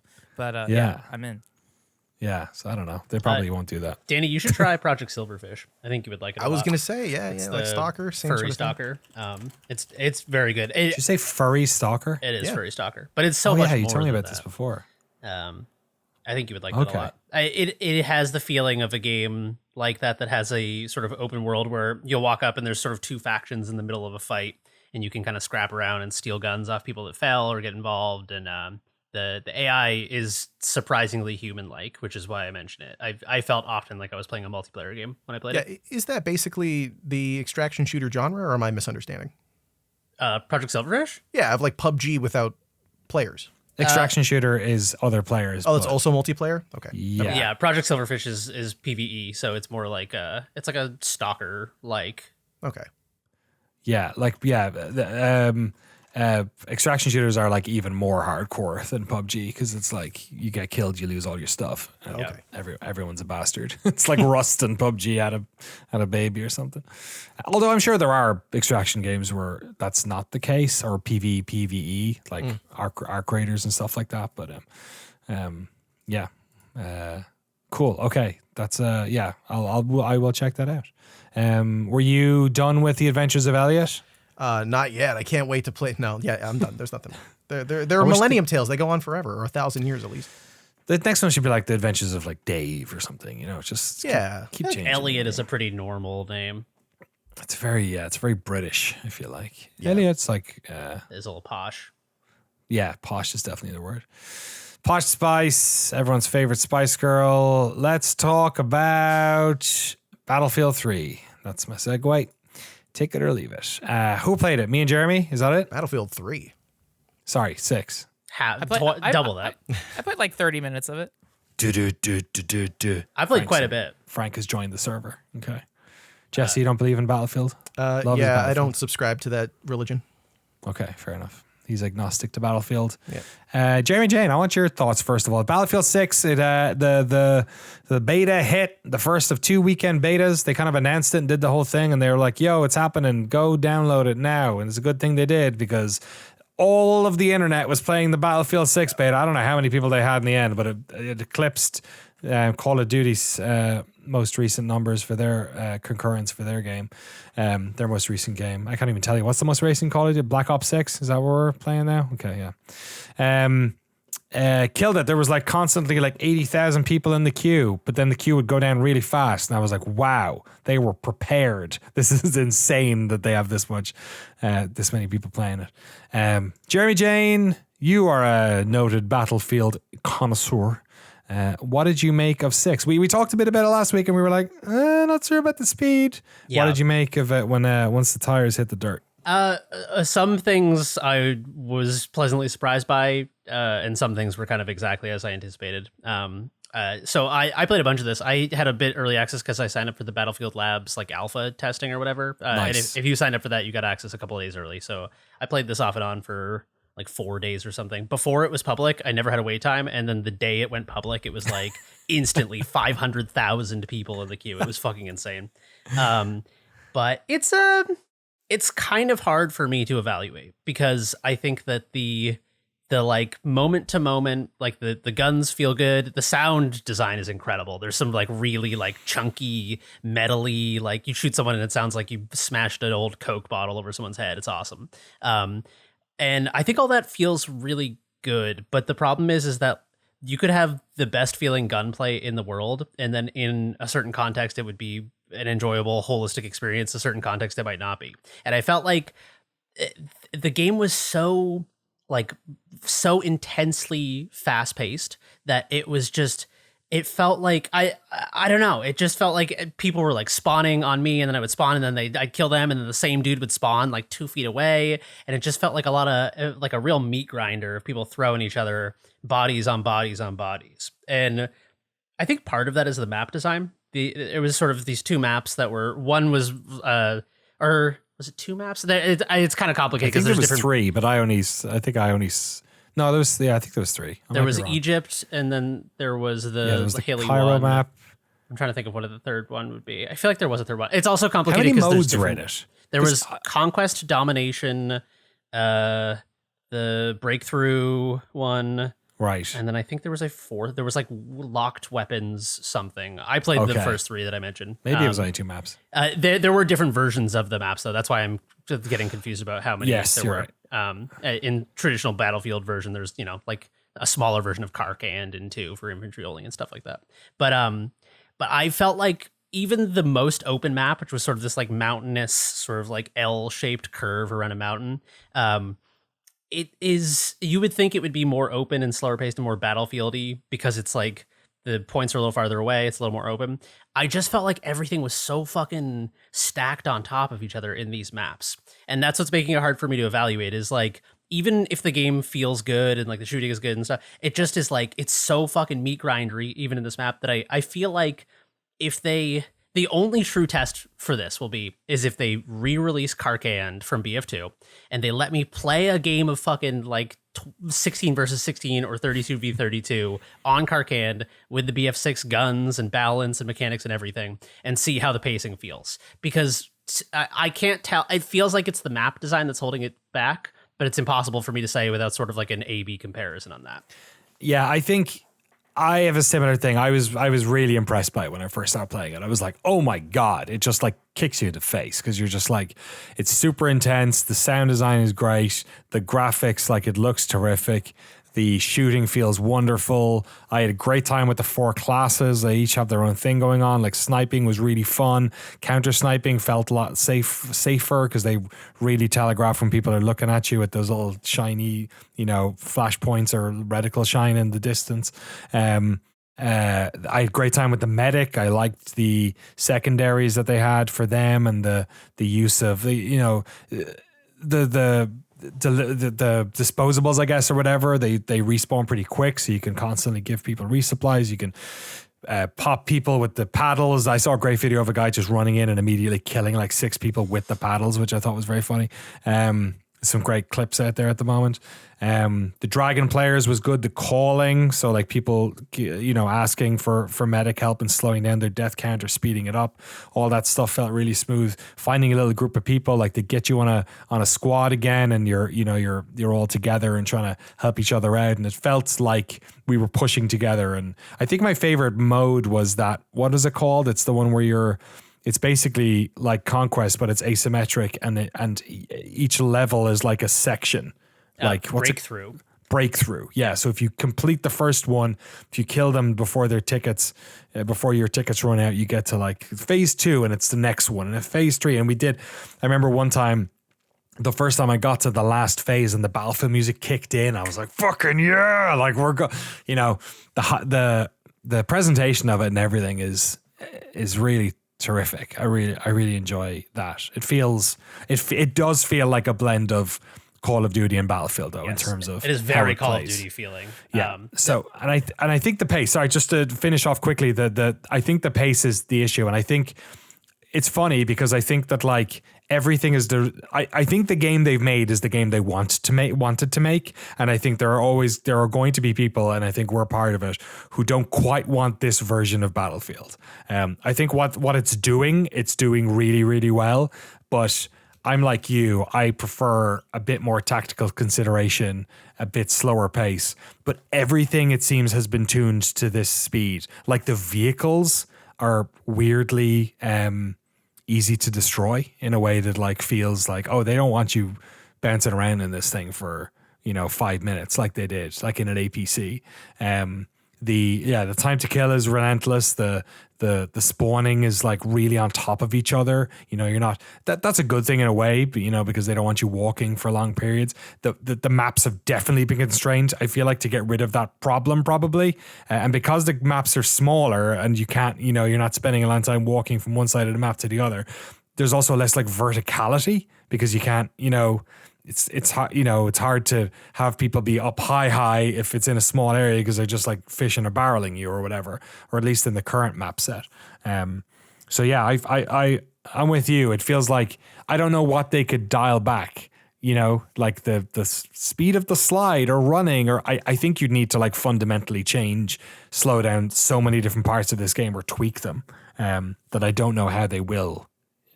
I don't think they want to slow it down. Yeah, the Call of Duty comparison I think is telling because I think that like the sort of two directions Battlefield could go are either it pivots towards Call of Duty, gets faster, lower TTK, people spawning very close together, and then which is clearly the direction they've gone. And then the opposite is like they look back at what has been dominant in FPS for the last 7 or so years. They see battle royales and they're like, see that as like, let's slow things down. Like clearly it's not like a niche, like when I talk about this stuff, I feel like I'm like the Battlefield old head and people are like, fucking speed up, old man. Like it's not Battlefield 2 anymore, but it's not even that. Like there's like little kids playing Battle Royale and shit. Even like Fortnite is like glacial compared to this. It's so like considered and tactical compared to this. And I think a big part of what Battle Royale has showed is that even outside of the BR format, which is like, I kind of like BRs in spite of the genre. I don't even particularly like the like circles closing, move from here to here. What I like is being with a group of people. It's sort of a slower paced experience. And because of that, you get invested in these runs. Each sort of like life is like a run. And you're like, do we take this fight? I feel like in Battlefield, there's very few times where I don't take this fight because the investment is 5 seconds of spawning in or walking somewhere. And I think it really changes your relationship to these combat encounters if you just walked a full minute to get to point B to capture it. And now you're like, I don't want to respawn and have to like catch a ride here again. You know what I mean? Like it changes the way that you play more conservatively. And I feel like it leads to more sort of like cat and mouse tactical approach. And yeah, I just wish that they had looked at the dominance of Battle Royale and said, this is our chance to make a game that is like both because we talked about this, like they needed this. It was the game that needed, like EA was pressuring it to be like the 100 million player Battlefield game. This needed to be a fucking smash hit. Right. And I feel like that part of that financial pressure is saying like what's successful, Call of Duty Warzone, Black Ops, etc. Yeah, but I suspect they have the right people to make that call, and what I think is that's what this is. I think what we want is the slower thing, but I think this is actually probably what they need to do. You think this is the inherently more popular because it's like faster and more snackable? If the thing they want is retention and high numbers playing it, then yeah. Like I think, and unfortunately, because we live in the world of it's all publicly traded companies now and market share, ultimately like units sold is one thing, but people playing for a year onwards and playing often is way more important to them. And I think that's what this is. Like the battle royale world is not what it was. Like Fortnite is basically eating everyone's lunch. PUBG isn't even that big anymore. Call of Duty is still doing really well. So I don't like, I guess the version of this that exists currently is like Hell Let Loose. Like that is kind of Battlefield, like Battlefield 1942, Battlefield Vietnam, maybe Battlefield 2 to a certain extent, where it's more considered and big, big. Is it 100 v 100 or 50 v 50 or whatever it is? It's pretty big, right? But then it's also, it is more tactical. Your time to kill is slower, is longer, I guess. But I don't know. That's one of those like I'm not a business person questions. But I think the calculus on this is I think they've made a really good game for what they need, for what the chosen mission is, which is we need to try and knock Call of Duty off the top spot. Yeah, I agree with you. It's just that like when I play this game, this is not even like in a conscious way where I'm like, what do I want Battlefield to be? But just this is like my direct experience unconsciously of playing this, is that because it is so frenetic and so quick and the turnaround time is so instantly, it feels like it is this assault of like dark patterning where it's like not giving me a second to breathe. And I think the design intention of that is to increase engagement. It's to have this frenetic experience. It never lets you go. It never puts you down. You're just like in the fucking, you're getting tossed by the waves constantly. You never surface above the ocean. And I think that counterintuitively, you get this sort of like cognitive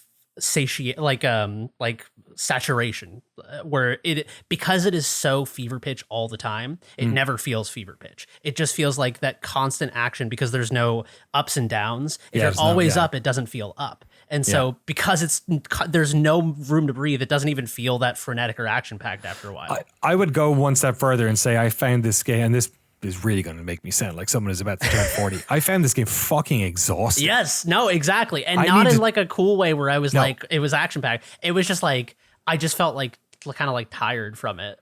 Yeah. And the only other game that I feel that way about, I think that, or at least like comes up, is also one of my favorite games ever, is Quake 3. Quake 3 is a game, I can't play Quake 3 for like 2 hours. Like I could play Quake 3 for about 50 minutes and I need to go have a walk, or I need to go grab a drink of water or something, right? Frank remembers Quake Champions last year, Quakecon, right? Quake Champions is basically the same thing as Quake 3 or Quake Live. Like, it's fucking tiring. And like Unreal Tournament kind of was, but not as bad. But I felt the same way with this. I just felt like after every map, I needed to step away. So I think you're right. I think in that way, games like Call of Duty, the Battle Royale stuff, I guess, is a bit more, there's ebbs and flows maybe, or it's not quite as relentless. I think this game makes a great first impression. Yes. And who knows, maybe this beta, they put us in the meat grinder. I don't know. Like maybe there is the big map we're all waiting to see.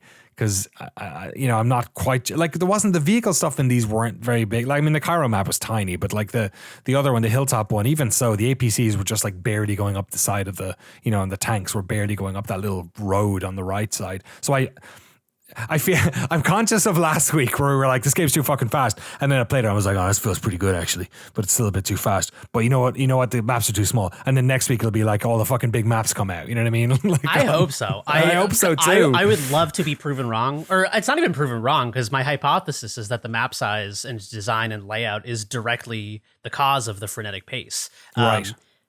Because it even if you took that like the mountainous map and you just did like a blender scale tool and everything sort of like expanded apart, I feel like it really would be sort of like a different experience. I feel like the sniping would be more significant because, I mean, there were a lot of times where, because the TTK is so low, I would snipe and someone would like counter snipe me with an assault rifle from an equal distance, from like a crazy fucking funny distance. Really funny. I mean, people are fucking beaning me from 150 meters with an AK. And yeah, I don't know, I feel like it would be, at the very least, I think it would satisfy my curiosity about, the extent to which map. Again, just put Karkand in this game, and then all the old heads like me will shut the fuck up if it's good or if it's bad. Yeah, see how I wonder how much of that they'll do. Can I make a note on the UI? It's a fucking nightmare. Oh god, it's so unreadable, dude. The icons don't look like they're not recognizable as anything.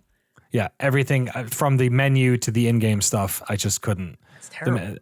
I felt like a fucking old man trying to use a Blu-ray player. When I was having a game stroke. booted up, I didn't know what to do. When the first time I booted it up, I was like, is it out? I couldn't even, I don't know what thing to pick. I don't know what's going on. It's immediately games as a service menu. It might be my least favorite menu of a game ever is what I will now call games as service menu, which is just like a fucking bunch of ads and then where's the button to play the game? Yeah, it's not only that, I thought you were talking about the icons for like the classes and stuff are not No, I agree as well. Yeah. That too. Yeah. The homepage of it is my friend and I refer to these as Netflix games, where you open the game and it's like, do you want to continue? Starts auto playing. Yeah. Do you want to continue watching? This is the episode. You're 2/3 of the way through a Conquest game. That's you want to resume? Brilliant. It looks like fucking Netflix. It's like a Hulu ass fucking home screen for this game. It's all thumbnails. It's Yeah. not, it's not like menu things. It's like thumbnails It for sucks. everything. It doesn't look like a fucking video game. Stop stop them. studying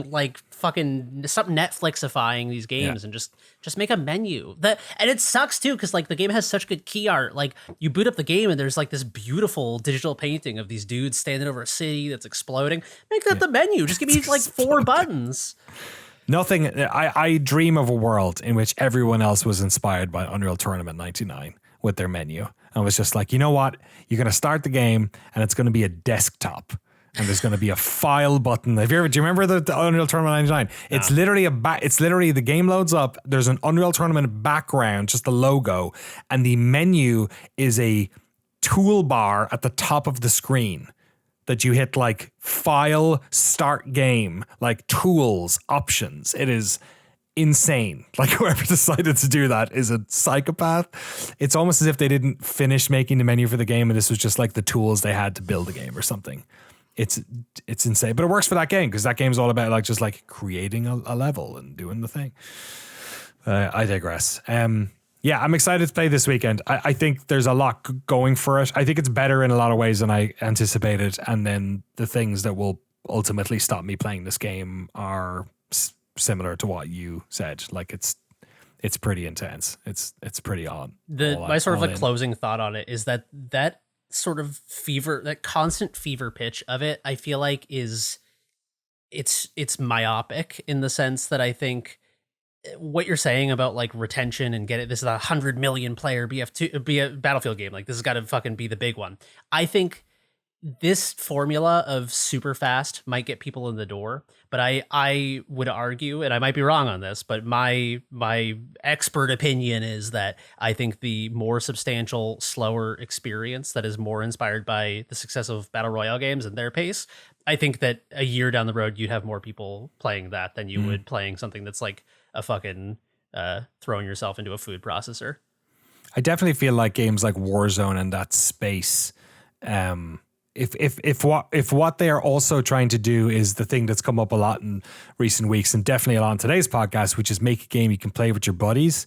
Like fucking, I could not be on comms with friends playing this game. I'd be like, I'm dead. I'm back. I'm dead. I'm back. I'm dead. Got a great sniper shot. Boom. Thing explodes. I'm dead. You know, it's not that game, or at least at this scale, it's not. But maybe in the big map, it is. I don't know. Yeah, the big map will be the determinant factor because it's like if the squad spawns mattered so much in Battlefield 2 because it was like you've just walked for 2 minutes to get to this thing and you're like hiding in a building and you're like, don't fucking go down, dude. I got 30 seconds till I'm up. Spawn back at the main base and there's no vehicles and you just have to huff it. Yeah, but in Battlefield 6, I felt like I was just like, it almost didn't even matter if I could squad spawn because it was like an extra 10 seconds of walking.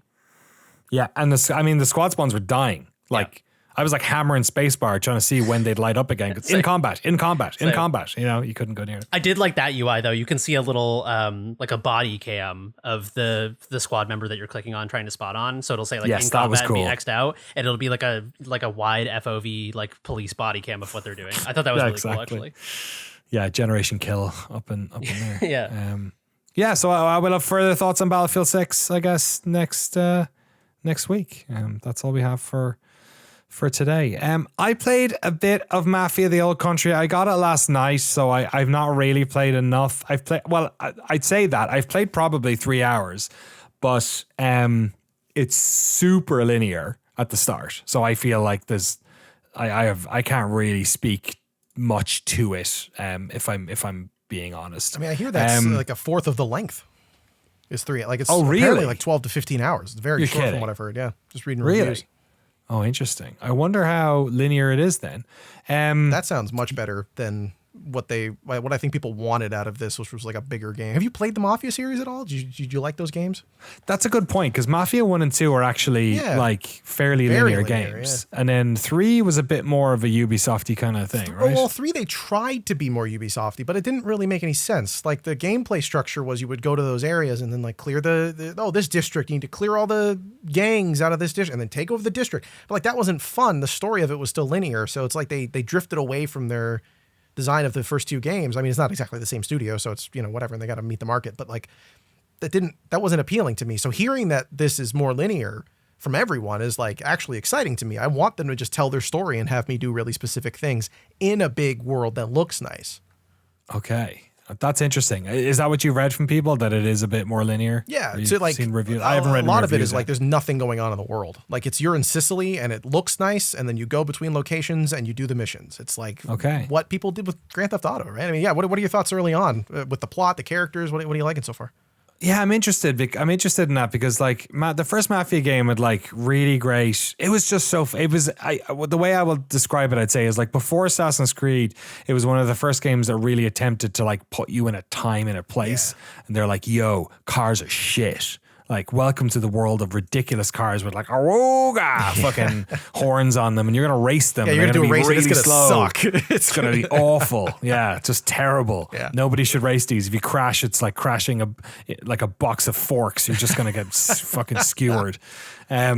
So this, in terms of like time and place, this is really cool. So it starts in like 1904 in Sicily. Your character Enzo is working in the mines in the foothills of Mount Etna. Mount Etna, for those who don't know, aren't European, is the most active volcano in all of Europe. It goes off all the time. Usually small little spurts and stuff, but it's super active. So when I first got out of the mines and I looked up and saw Mount Etna, I was like, this is not, I know where this is going. And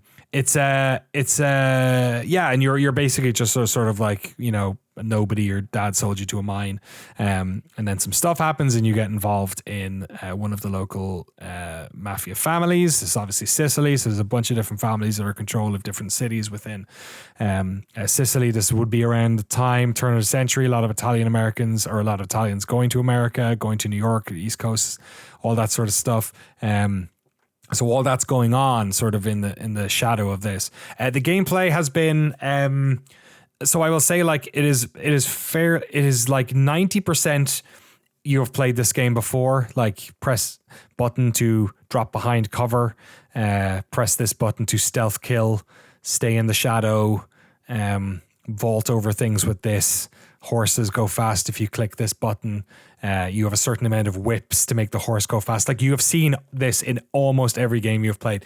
And I'd say there is like a 10% layer on top of that of like, oh, that's kind of novel. Like, for instance, the main combat mechanic in this game is knife fighting, at least at the start, is like knife fighting, which again, tell me if you've heard this before, there are parry windows. There are unparryable shots that you have to dodge. There are heavy attacks that break through someone else's stance. So is that like a scripted thing, or is that a thing that happens organically in combat?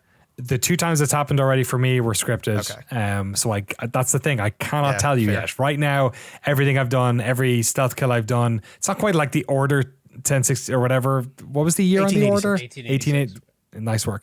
It's not quite that level, but again, it's the start of the game, so I don't know how much this thing opens up. I'll say that the atmosphere, the world building are really good. The story's compelling. Like the voice acting, like the characters.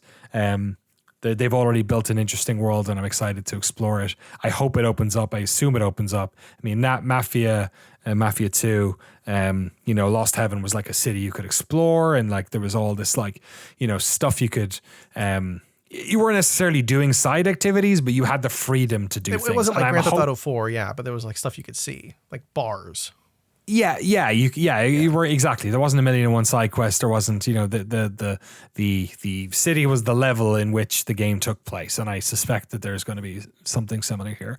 I'll report back next week on it. My brother plays games here and there. They got a PlayStation 5 from Santa last year, the family. So he's been excited playing some games. Ghost of not Yotoi, Tsushima was a game that he really enjoyed. My brother is the biggest Italianophile in the fucking world. Oh, cool. His middle name is Joseph. He goes by Giuseppe. He watched Italian football. He loves Italian food. He loves going to Italy. I texted him this morning and I was like, yo, dude, do I have the video game for you? I was like an hour into this and I was like, this is 100% for my brother. I think he'll definitely enjoy it. And I think for anyone who likes that type of thing, that era, like it was weird. At one stage I was like, oh, it's kind of like Assassin's Creed. I'm knife fighting people in Italy again. Sicily. Sorry, any Sicilians. Hey, come on. All right. Apologies. I'm maffing over here. Hey. Yeah, so I'll have some more feedback on it. I will say it's really well produced. The story, everything they've done in it is good. Yeah, nice. If it's small, sure. Maybe I prefer. I don't necessarily want a big open world game right now. I mean, that's what I like about that series too, is like the Mafia series is so good at showing like the bureaucracy and the sort of boring parts of what it's like to be in the Mafia. Like it's not all bombast, it's not all guns and cannolis. You got to do boring shit. You got to move boxes between cars. There's a lot of I've been moving a lot of boxes full of fucking wine. Unfortunately, that's the most exciting thing you could say to me about this game is the fact that it's boring. Because like that's what the Mafia is. It's boring. Unless you are the Don, it's the most boring thing ever. Yeah.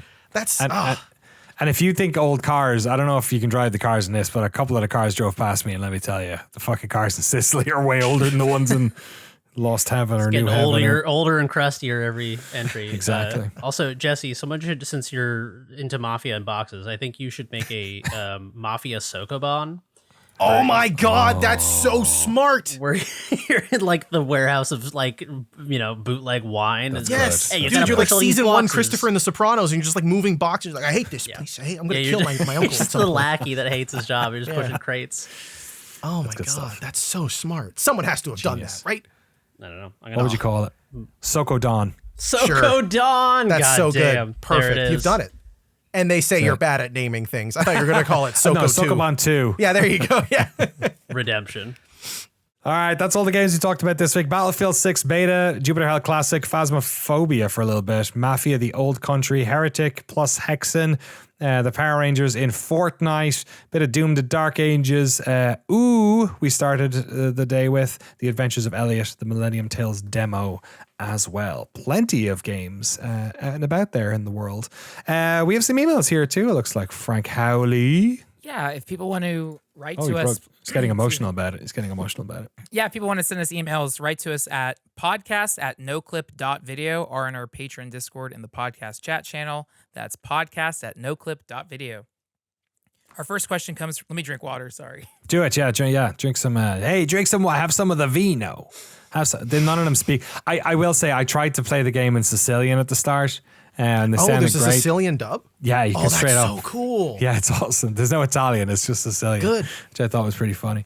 I just hate reading subtitles, man. When you're playing a game, it's hard to read subtitles. It's like way more distracting. Yeah. So, that's why I turn English subtitles off when I'm playing them. But I stuck it on English, and they do a good job of the whole, the Italian accents, and then they do the whole sticking in, ciao, come stai. This word is the Sicilian word you would use instead. Totally. Yeah. I tried playing Assassin's Creed. What was the one that takes place in? Is it Iran, Iraq? I can't remember.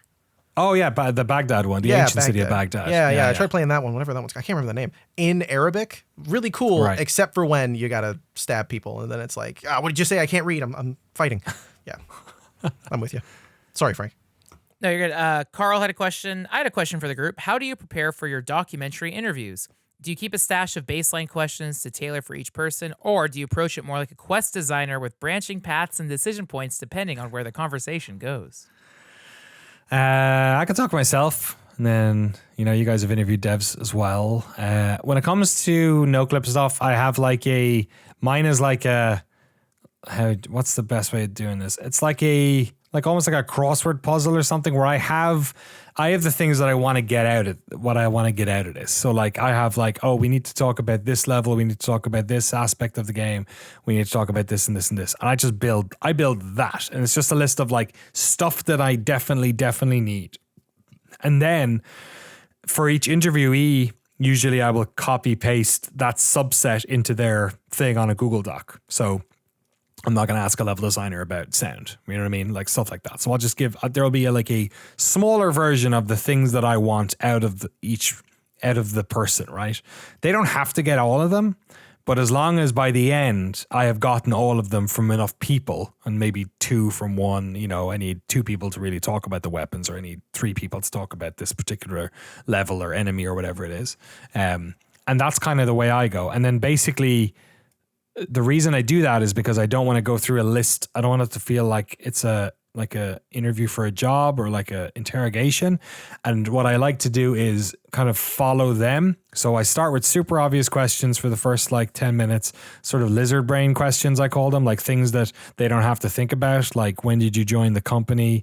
You know, what was your first project you work on? There are correct answers to these questions, right? It's very different if somebody asks you, what was the first gig you went to and what's your favorite album? You know what I mean? They're like two total different sides of your brain, and the second one freaks people out because they're like trying to be on camera and yada yada. So I asked them like super obvious questions at the start just to get them in the flow of it, and then usually from there you've gotten an idea of kind of like what they're interested in, you know, like you can sort of throw in a couple of ones about like what's the best part of your job right now, and they'll let, or what was the part of the project you enjoyed the most, and then they start sort of telegraphing like, oh, they're more like a person who likes talking about this, that, and this stuff. And then I just look at the questions, and the list of things that I might need might be 5 points. It might be as small as that. It might be 15 if it's some big crazy game. And then I just go kind of where I ask them questions I think they'd be interested in, and then if there's ones at the end that aren't necessarily the ones I think they'd be best to answer, I might throw them in at the end if we have enough time. But yeah, that's my sort of one, because I'm never thinking about each individual interview. I'm thinking about the bigger project. I'm basically crossing shit off. So like, oh, I don't have to talk about that. That person gave me a great answer for that. Don't have to answer that one. Ask that one on the next one. Or like, we need a bit more meat on this. They kind of answered it, but it was kind of messy, and you know, or they didn't really know. They couldn't really speak to it that well. So that's how the questions get put together anyway, for me. Yeah, my process is similar. The intro, or like the beginning of an interview is basically like, an interview is just a good conversation with sort of like targeted focus points. And I feel like the beginning of a conversation and the beginning of an interview should be, like Danny said, when you meet a person, like if you had like a, I don't know, like a blind date, but for making friends. I don't know what you fucking call that. If you're a play date, if you just hung out with a random person, you would ask them sort of like, so like, what are you into? Just like pretty normal things. And I think with an interview, oftentimes like where you want to start with a documentary is a person's like origin story. And I think as human beings, we like to sort of self-mythologize. Like we like to understand, like, you know, if someone asked me like, how'd you get into making documentaries? I would have an idea of my version of what that looks like. And it's sort of, it's not a thing I've rehearsed, but it's a thing that I could like just bust out. And if you ask me follow-up questions, there might be more ambiguity, but just sort of like the byline on like, people understand their own origin story. And it makes for a good interview start. And it's also just like, yeah, it's not like a warm up in an artificial way where you're not going to use those. They're like useful answers, but they're things that are just like, so tell me about yourself, but in more of like a targeted way. And then for the topics I want to hit, usually I'll just kind of have a list of like what I view as sort of chapters of the documentary, and sort of a top level question about each one of those things. And then more specific or ambiguous things under those subheadings. And basically, I'll just kind of like broach a topic for a chapter and let them see where they want to take it. And then when that, like, you know, like sometimes you end up getting stuff that you never would have expected, which is why you got to listen to what the person is saying and not just wait for them to finish and be like, okay, and then check off the box and read the next question. You have to like actually, there might be opportunities to get like cool anecdotes or information you hadn't anticipated. But when those sort of like run out of steam, or you feel like they've said what they had to say, or there's nothing more on that topic, then I'll sort of like say, all right, let me just make sure I'm like getting all this. This is good. You know, just like, this is good stuff. Let me make sure I'm getting all of this. Like provide affirmation to let them know that they're doing a good job answering the questions. Because if you just let them answer, then you go and you look at your phone or look at a list or something, then they're like, am I blowing this? You know, like the dude is just looking at his phone. And a lot of that is like, a lot of a good interview is making everyone comfortable. Like, yes, you as an interviewer, you kind of have to be like super like, not necessarily have to be confident, but you have to like show confidence. You need to like give them something to hold on to. And you know, sometimes that involves like, I'm very sort of because you can't talk, because you can't make noises, and sometimes I do make noises, and I slap myself on the wrist in the edit, but because you don't want to be cutting people off or doing anything like that, you have to give them feedback. So like I smile and nod and I think, and I'm sort of like communicative with my facial expressions while they're talking about stuff, or I might even mouth stuff or be like, oh yeah. Like I try to be, it's not like fake, but it's just like turning up the sort of noise on your feedback for people. Sometimes people need a break. break, and you can there's loads of ways to do that. You can we've artificially done it, me and Jeremy have, where like we just pretend there's a problem and just give them a break or ask them if they want a cup of water, and then I'll go pretend I'm doing some notes or whatever it is, or sometimes asking short questions is generally the best way of doing things. Sometimes you get the impression that people need to like chill out a little bit, or you need to take the energy up or down. You can sort of ask a longer question just to sort of like take the tone back in the room, like slow it down or whatever. But all that stuff comes from just sort of doing it a bunch. I think I don't know. I think it's just like Jeremy said, it's just having conversations with people. I think something that I didn't really realize until I'd done a handful of interviews was that I think my instinct is to have short, punchy questions because it's easier for them to answer rather than like, when you did this, where it was like, like I think about game design. Like if you get too rambly, then they're like, what was the question again? Like, what the fuck did you just say? You just talked a paragraph at me. But I think that they're actually, because that's like, I'm rambly sometimes because like game design is stuff that I think about a lot. And so when you have someone in the room who's like a game design master, I'm like, I just want to fucking ask you questions. Like, fuck the camera. I just want to know. And I think that that's actually like, it's kind of like a hidden superpower because you can, if first of all, it makes for a good interview if you're following your natural curiosity, because if you're 100%. Curious about it, people will be curious about it as well. And also it's just like, it's sincere. Like, I think people can tell when you're just like, so when you did this level, was it like, did you like it? Like it's fucking fake. But if you're like, when I played this game, it blew my mind when this happened, and I just gotta know, like, what, like, I don't know. There's something to be said for editorializing is the wrong word, but bringing sort of like personal emotions and experience and opinion to it, because then it is like a conversation. Like when I interviewed Raph Koster, there were things that I said to him that were like, totally cut from the interview, but were like just like a minute or two of me telling him my thoughts on a subject.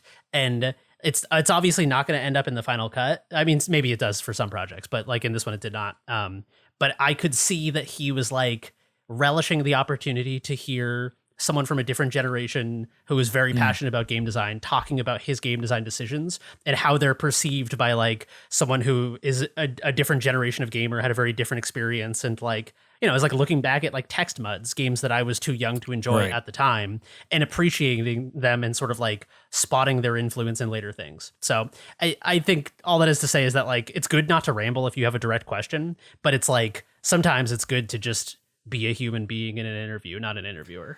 Yeah, I think it works for someone like you, especially because you're like a thoughtful, knowledgeable, eloquent person. I think if it's something people know about, then definitely, But definitely the one of the things I hate the most maybe is like, and I mean, we have a very asymmetrical way of doing interviews where like we're not on camera, right? We don't put.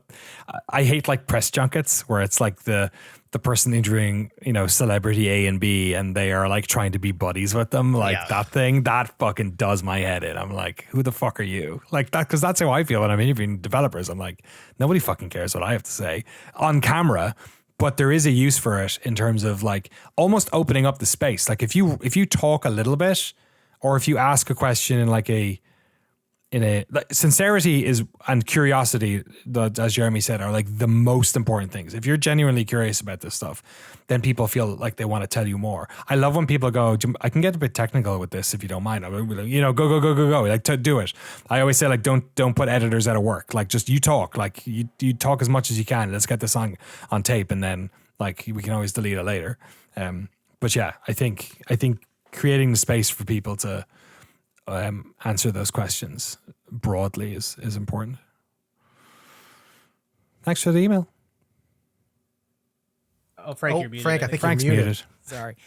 Kenny wrote in and asked, someone who wants to play a long-running series for the first time asks which game they should start with. Do you recommend they start with an old installment or a new one? What about remakes and reimaginings? A few examples they provided. Okay. PS1 era Resident Evil versus the modern remakes. Doom 1993 versus Doom 2016. Zelda, they wrote Nintendo, Ocarina of Time, Breath of the Wild. They omitted a Link to the Past, but again, Half-Life 1 versus Black Mesa. Those are just some of their examples. That's the big one. I mean, this feels very depends on the game. Yeah, Yeah. it also depends on what you want to get out of playing the series. Like I'm, as a younger person who hasn't played through all of the important video game series of all time, I'm always asking people, hey, what do you think I should play to get into this, to sort of get a taster. And I'm one of those people who appreciates the older quirks of those games. I know some people who are my age or younger are like, why would I play a PS1 version of a game I could play the PS4 version of? Like Resident Evil 2. I went back and played all of the original Resident Evil games, but I could have just played 1, 2, but it's a totally different experience. Like that's not the same game, but also if you want to get into the Resident Evil games, you probably should just play 2, but like it depends on who you are. Like if you want to understand the history of the series, go back and play the PS1. But if you just want to see if it's something you might like, most of the games are closer to 2 or 4 than they are those original PS1 releases. So it'd be weird to say go back and play Resident Evil 1. That's not what the rest of the series feels like. So yeah, it definitely depends on the series and then also what that person wants to get out of it, I think. My personal philosophy on this is that you should go as if there is a franchise that interests you and it changes a lot over time, you should go to the oldest installment that you can play without throwing up in your mouth. I think if you look at Zelda 2 for the NES and you're like, that's disgusting, and then you look at Link to the Past and you're like, okay, all right, play Link to the Past. Because then you might play Link to the Past and then it might be your portal into that older stuff. I was gonna say people people decide what video games they want to play with their eyes, and and I think this happens a lot with this question. If you can, the Black Mesa versus Half-Life one I like a lot because like Half-Life is an old game, but Half-Life has such a look that like if you want to play Half-Life, go play Half-Life. Whereas the Black Mesa is a terrific, interpretation of Half-Life, remake of Half-Life.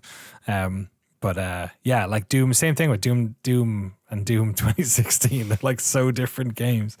It's impossible to tell. So yeah, I mean, and to Jesse's point, like who the person is, all that stuff. Like my brother, another example. He's not somebody I'm going to recommend a lot of games to because he only plays a certain amount of games a year. So I'm not going to, tell him to go buy. You should really start with Mafia 1 though, I really want to play that new Witcher 3 game. Should I go back and play Witcher 1 on PC? Like never. Yeah, I'm never going to tell someone to do that unless they're a huge nerd. But Best example ever. There is something to be said for playing the crustier version first, though, because 100%. I don't think you can't unsee the quality of life stuff that happens with some of these things. So I think like if Elden Ring was your first Souls game and you're like, wow, I loved that. It was so great. I'm going to go play Dark Souls. And you're like, oh, this is like so fucking weird. And like, I feel like it would almost feel like survival horror tank controls relative to it. There's no real dedicated jump button and stuff like that. Out of interest, who here has played Witcher 1 or 2?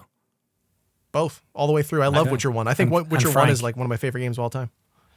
I love you both put your hands up on this podcast. There's a video version. We answered also. Oh, yeah. Well, I did. I have played audio. I have played Witcher 1 and Witcher 2 and Witcher 3, but I did not play the expansions of Witcher 3.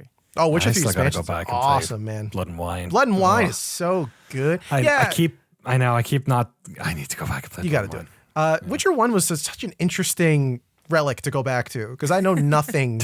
I know nothing about it. Or I knew nothing about that era of games. Like PC games from the late 90s, early 2000s for me was something I couldn't get into. I had no way to play those games. The closest I got to PC gaming was RuneScape on library computers. I had an N64. That was about it. So when exactly, it doesn't get better. And Diddy Kong Racing, of course.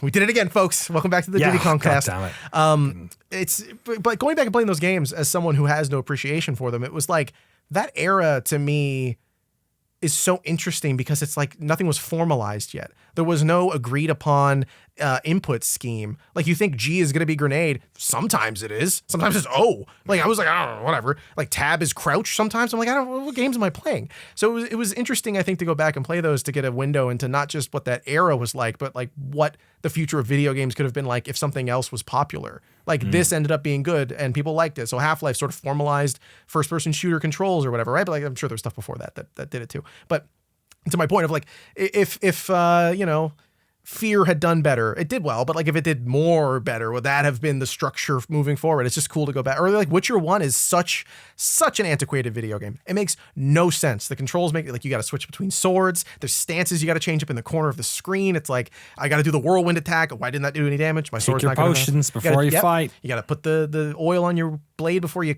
fight the right thing. Two swords, because it's different stuff. Exactly. Like it's great and all that stuff, but it's so, there's a reason Witcher 2 isn't like that. And there's a reason Witcher 3 is not like Witcher 2, because it's no one wants that. They want the story. So it's cool to go back. But yeah, to your point, don't ever tell anyone to play Witcher 1. Just always tell them to play Witcher 3. Yeah, that's a pretty good one. I like that. Are they going to remake Witcher 1? Maybe. I don't think they should. I think everyone who wants to experience that story and fall in love with Triss and not know who Yennefer is for 3 games should be forced to experience that hell that is Witcher 1. Thank you for the emails, Carl and Kenny. KK. Was there a third email, Frank, or did you intentionally omit it? We got the J Crew. Now we got the K Squad. And that's a podcast, folks. Thank you very much for hanging out with us this week. I've already said what the games are. You can rewind or look at Jesse's incredible show notes for any of that stuff. I only got back from Quakecon yesterday, so we haven't had a team meeting this week and talked about what's coming out this week, so I don't fucking know. We'll figure it out, and then you'll find out, all right? Some of it might already be out there. I don't know. Frank's going to Japan. What are we going to do? We'll have to figure it out together. 1 bit of news. We will be having a PAX panel the Saturday of PAX at 5 p.m. We are headlining Saturday. You can check out Noclip's panel 5 o'clock Saturday. I think I forgot to look up the room it's in. It's in a room. You can check it out. I'll have that next week, but just get ready for Noclips. The title is Noclip's secret panel about video game documentaries and tapes. I did not know what to call it, so I give it the longest name possible, which as it turns out is a great idea because now it takes up all the space on PAX's schedule. Go check that out. Myself and Frank will be there. Jenna Stieber will be joining us as well. And maybe we'll have some other awesome folks popping on. We'll have to see who's around for that PAX, and we'll do some fun stuff. Show you some videos about some shit and stuff, and come hang out. We'll have fun. My wife and kid will be there too, so I'm gonna have to stop cursing. It's gonna be fun. It's gonna be the only PG-13 one we do. Maybe I'll just get her to cover her ears or something. And that's a podcast. Frank, how do you say goodbye in Japanese? Oh, matinee. Matinee. Like Matinee, Frank. Matinee. See you later, Frank. Have fun. Have a good time. Jeremy. Matinee. Matinee. Jesse, matinee. Matinee. And to all of our patrons, matinee. See you on the battlefield this weekend. Bye.